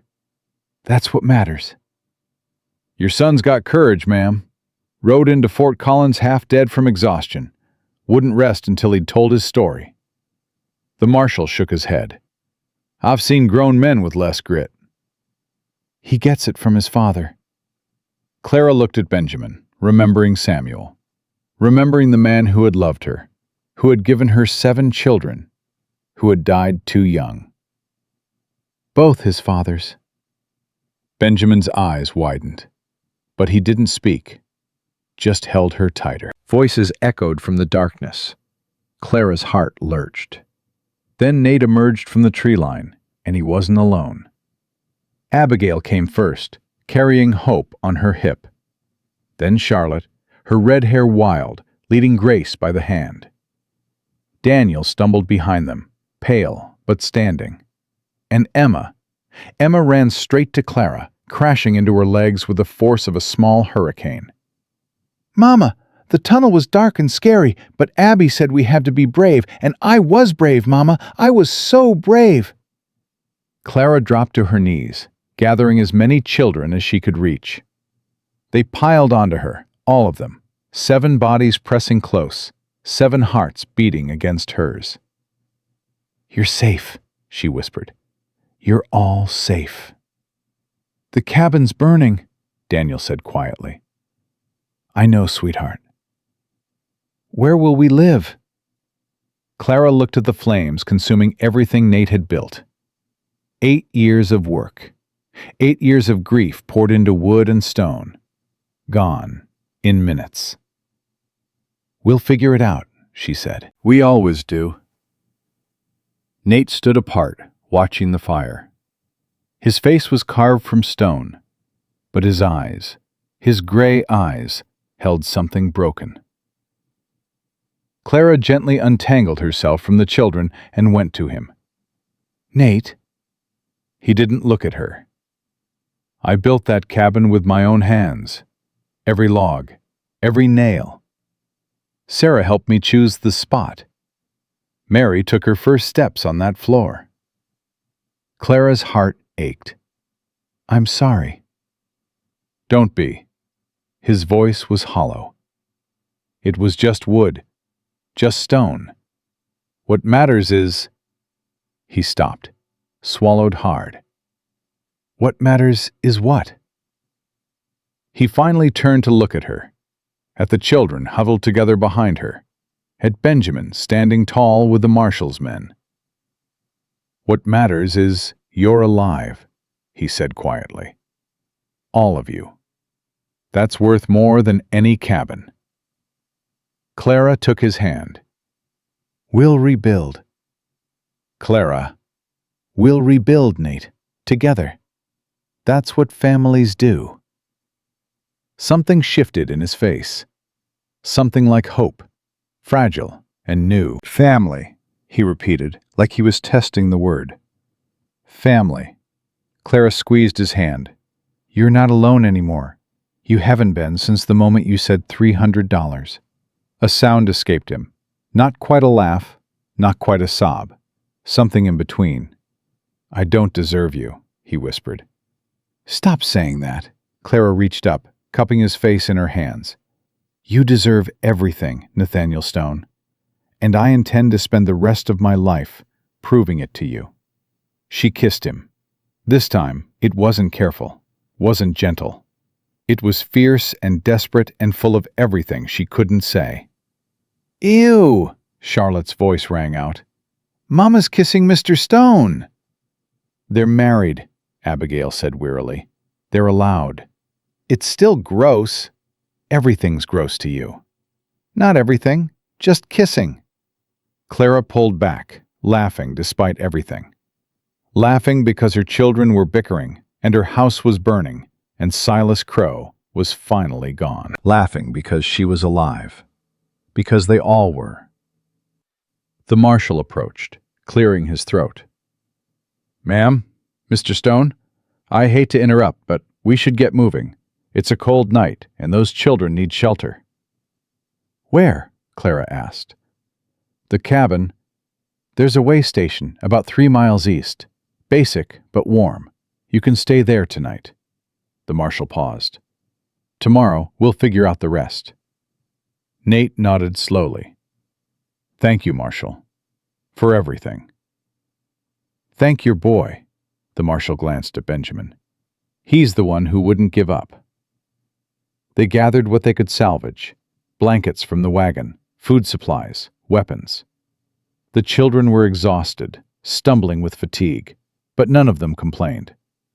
They had survived too much to complain about a 3-mile walk. As they started down the trail, Clara looked back once at the burning cabin. "Don't look back," Nate said quietly beside her.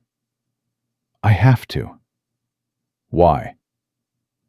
Clara watched the flames reach toward the stars. "Because I want to remember what we lost, so I never forget what we still have." Nate was silent for a moment. Then he took her hand. "We'll build something better," he said. "Bigger, with rooms for all the children, a proper kitchen, maybe a porch where we can sit and watch the sunset." "That sounds nice." "It does, doesn't it?" He almost smiled. "Haven't thought about the future in a long time. Feels strange." "Good strange or bad strange?" "Good." He squeezed her fingers. "Definitely good." They walked through the night, a strange procession of deputies and children, and 2 people who had found each other against all odds. The stars wheeled overhead, the wind whispered through the pines, and Clara Stone, who had been sold on an auction block for $300, walked into her future with her head held high. The way station was small, but warm. A stone fireplace dominated one wall, and the marshal's men quickly had a roaring blaze going. The children collapsed onto blankets spread across the floor, too tired to argue about sleeping arrangements. Clara tucked them in one by one. Grace and Hope first, curled together as always. Emma next, clutching the small wooden horse Daniel had whittled for her. Daniel himself, still pale but breathing steadily. Charlotte, who fell asleep mid-complaint about something or other. Abigail was last. She sat by the fire, staring into the flames, her face older than her 14 years. "Abby," Clara sat beside her, "you should sleep." "Can't." Abigail's voice was distant. "Every time I close my eyes, I see him. Crow, standing over you." Clara put her arm around her daughter. "He's gone now. He can't hurt us anymore." "This time? But what about next time? What about the next Silas Crow?" "Then we fight again." Clara pressed a kiss to her daughter's hair. "That's what we do, sweetheart. We fight and we survive and we keep going." "Aren't you tired of fighting?" "Exhausted," Clara smiled. "But I'll never be too tired to protect you. Any of you." Abigail was quiet for a long moment. Then she leaned into her mother's embrace. "I was so scared," she whispered. "In that tunnel, hearing the gunshots, smelling the smoke. I thought—" Her voice broke. "I thought you were dead." "I'm not dead. I'm right here." "Promise you won't leave us? Promise you'll always come back?" Clara held her tighter. "I promise, Abigail. I will always come back to you." They sat together until Abigail's eyes grew heavy and her breathing slowed. Clara eased her down onto a blanket, tucking it around her shoulders. Then she found Benjamin. He was outside, standing guard with the deputies, despite their protests that he should rest. Stubborn boy, just like his father. "Ben!" He turned. In the moonlight, he looked so young, so tired. "You should be inside," he said. "So should you." "I can't sleep." He looked out at the darkness. "Keep thinking about what would have happened if we'd been too late. If the marshal hadn't believed me. But none of that happened." Clara moved to stand beside him. "You made it. He believed you. And here we are." "Here we are." Benjamin's voice was flat. "Standing in the cold because our house burned down." "Standing," Clara repeated. "That's the important part. We're still standing, Benjamin. After everything that's happened, the auction, Crow, the fire, we're still here, still together." Benjamin was quiet for a long moment. When he spoke, his voice was small. "Mama, do you think Pa would be proud of me?" Clara's heart clenched. "Oh, sweetheart, he would be so proud. He is proud, wherever he is." "I keep trying to remember what he sounded like, his voice, but it's getting harder." Benjamin's eyes glistened. "I don't want to forget him." "You won't. He's part of you, Benjamin. The way you protect your sisters, the way you never give up. That's your father's legacy." "That's who he was." Clara touched her son's cheek. "And now you have Nate too. Not to replace your father, never that, but to help you become the man you're meant to be." Benjamin nodded slowly, then, quietly, "I think I could learn to trust him." "I think you already have." A ghost of a smile crossed his face. "Maybe. Get some sleep, Ben. Tomorrow's going to be a long day." "What about you?" "I'll be in soon. I just need a moment." Benjamin hesitated. Then he hugged her, quick and fierce, before disappearing inside. Clara stood alone in the darkness, looking up at the stars. So much had changed in such a short time. 2 weeks ago, she had been a desperate widow, about to watch her children scattered across the frontier. Now she was a wife again, a homeowner, or she would be once they rebuilt. A survivor. Can't sleep? She turned. Nate stood behind her, wrapped in a blanket, face soft in the moonlight. Too much thinking, she admitted. I know the feeling. He moved to stand beside her. Mind if I join you? Please. They stood in comfortable silence, watching the stars wheel slowly overhead. I've been thinking, Nate said finally. About what? About the cabin. About what we should build next. He paused. I was thinking maybe we should do it together this time. You and me and the children. Make it a family project. Clara smiled. Benjamin would like that. He's been wanting to learn carpentry. Charlotte, too, I'd wager. That girl wants to learn everything. She does. Drives me crazy sometimes. It's a good trait. Nate's voice warmed. Curiosity, stubbornness, the refusal to accept limits. She'll do great things someday. They all will. Clara looked back at the way station, at the warm glow of firelight through the windows. They've been through so much. Too much. But they're still kind, still hopeful, still willing to love. They get that from you. Maybe. Or maybe it's just who they are. She leaned against him, feeling his arm come around her shoulders. I used to worry I was ruining them, that all the hardship, all the fear, would break something inside them. And now? Now I think maybe it made them stronger, made all of us stronger. She looked up at him.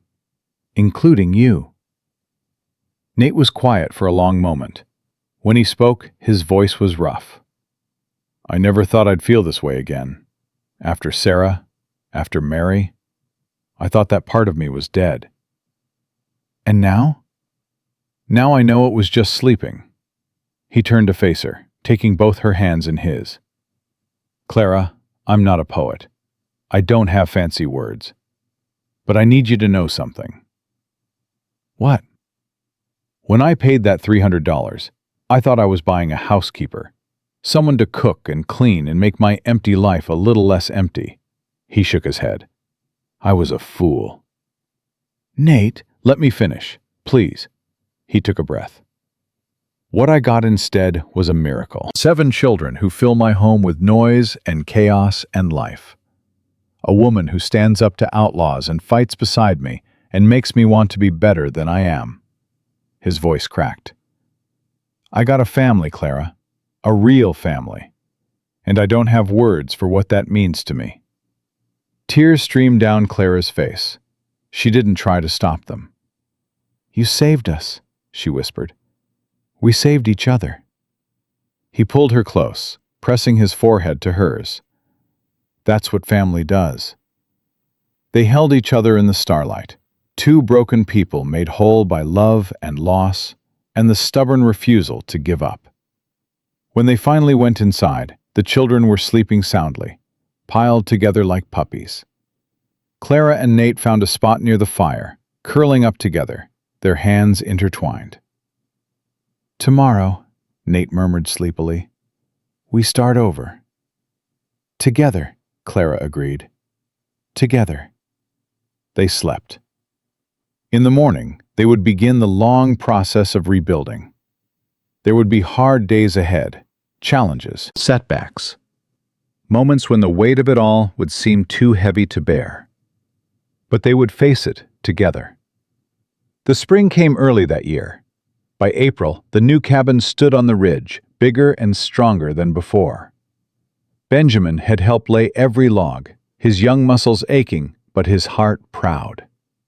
Charlotte had insisted on installing the door handle herself. Even the twins had contributed, carrying small stones for the fireplace, while Emma supervised with all the authority of a 6-year-old general. Clara stood on the new porch, wider than the old one, with a rocking chair Nate had built just for her, and watched her family work in the yard below. Abigail was teaching Daniel to ride properly, patient and encouraging. Benjamin was helping Nate repair the fence, the two of them working in comfortable silence. Charlotte chased Emma around the vegetable garden, while the twins shrieked with laughter. 7 children, 1 husband. A home built from ashes and hope. Clara's hand drifted to her stomach, where a new secret grew. She hadn't told Nate yet, hadn't told anyone, but soon, when the time was right. Nate looked up from his work, as if sensing her gaze. He smiled, a real smile, the kind that reached his eyes and softened all the hard edges of his face. She smiled back. 2 months ago, she had stood on an auction block, praying for someone, anyone, to see her worth. Now she stood on her own porch, surrounded by love, surrounded by family, surrounded by everything she had never dared to dream. The world had called her worthless, undesirable, a burden. The world had been wrong, because Clara Stone was not worthless. She was a mother who had held her family together through poverty and grief and fire. She was a wife who had fought beside her husband against impossible odds. She was a survivor who had turned $300 and a stranger's gamble into something beautiful. She was enough. She had always been enough. And now, finally, she knew it. "Mama," Emma called from the yard, "come play with us." Clara laughed, rising from her chair, walking down the porch steps toward her children, toward her husband, toward the life they had built together from nothing but courage and love. The mountains watched over them like ancient guardians. The sky stretched endless and blue. And somewhere in the distance, a hawk cried out, riding the wind toward the horizon. Clara Stone had been sold for $300 on a cold January day. But what she found was worth more than any amount of gold. She found family. She found home. She found herself. And that was everything.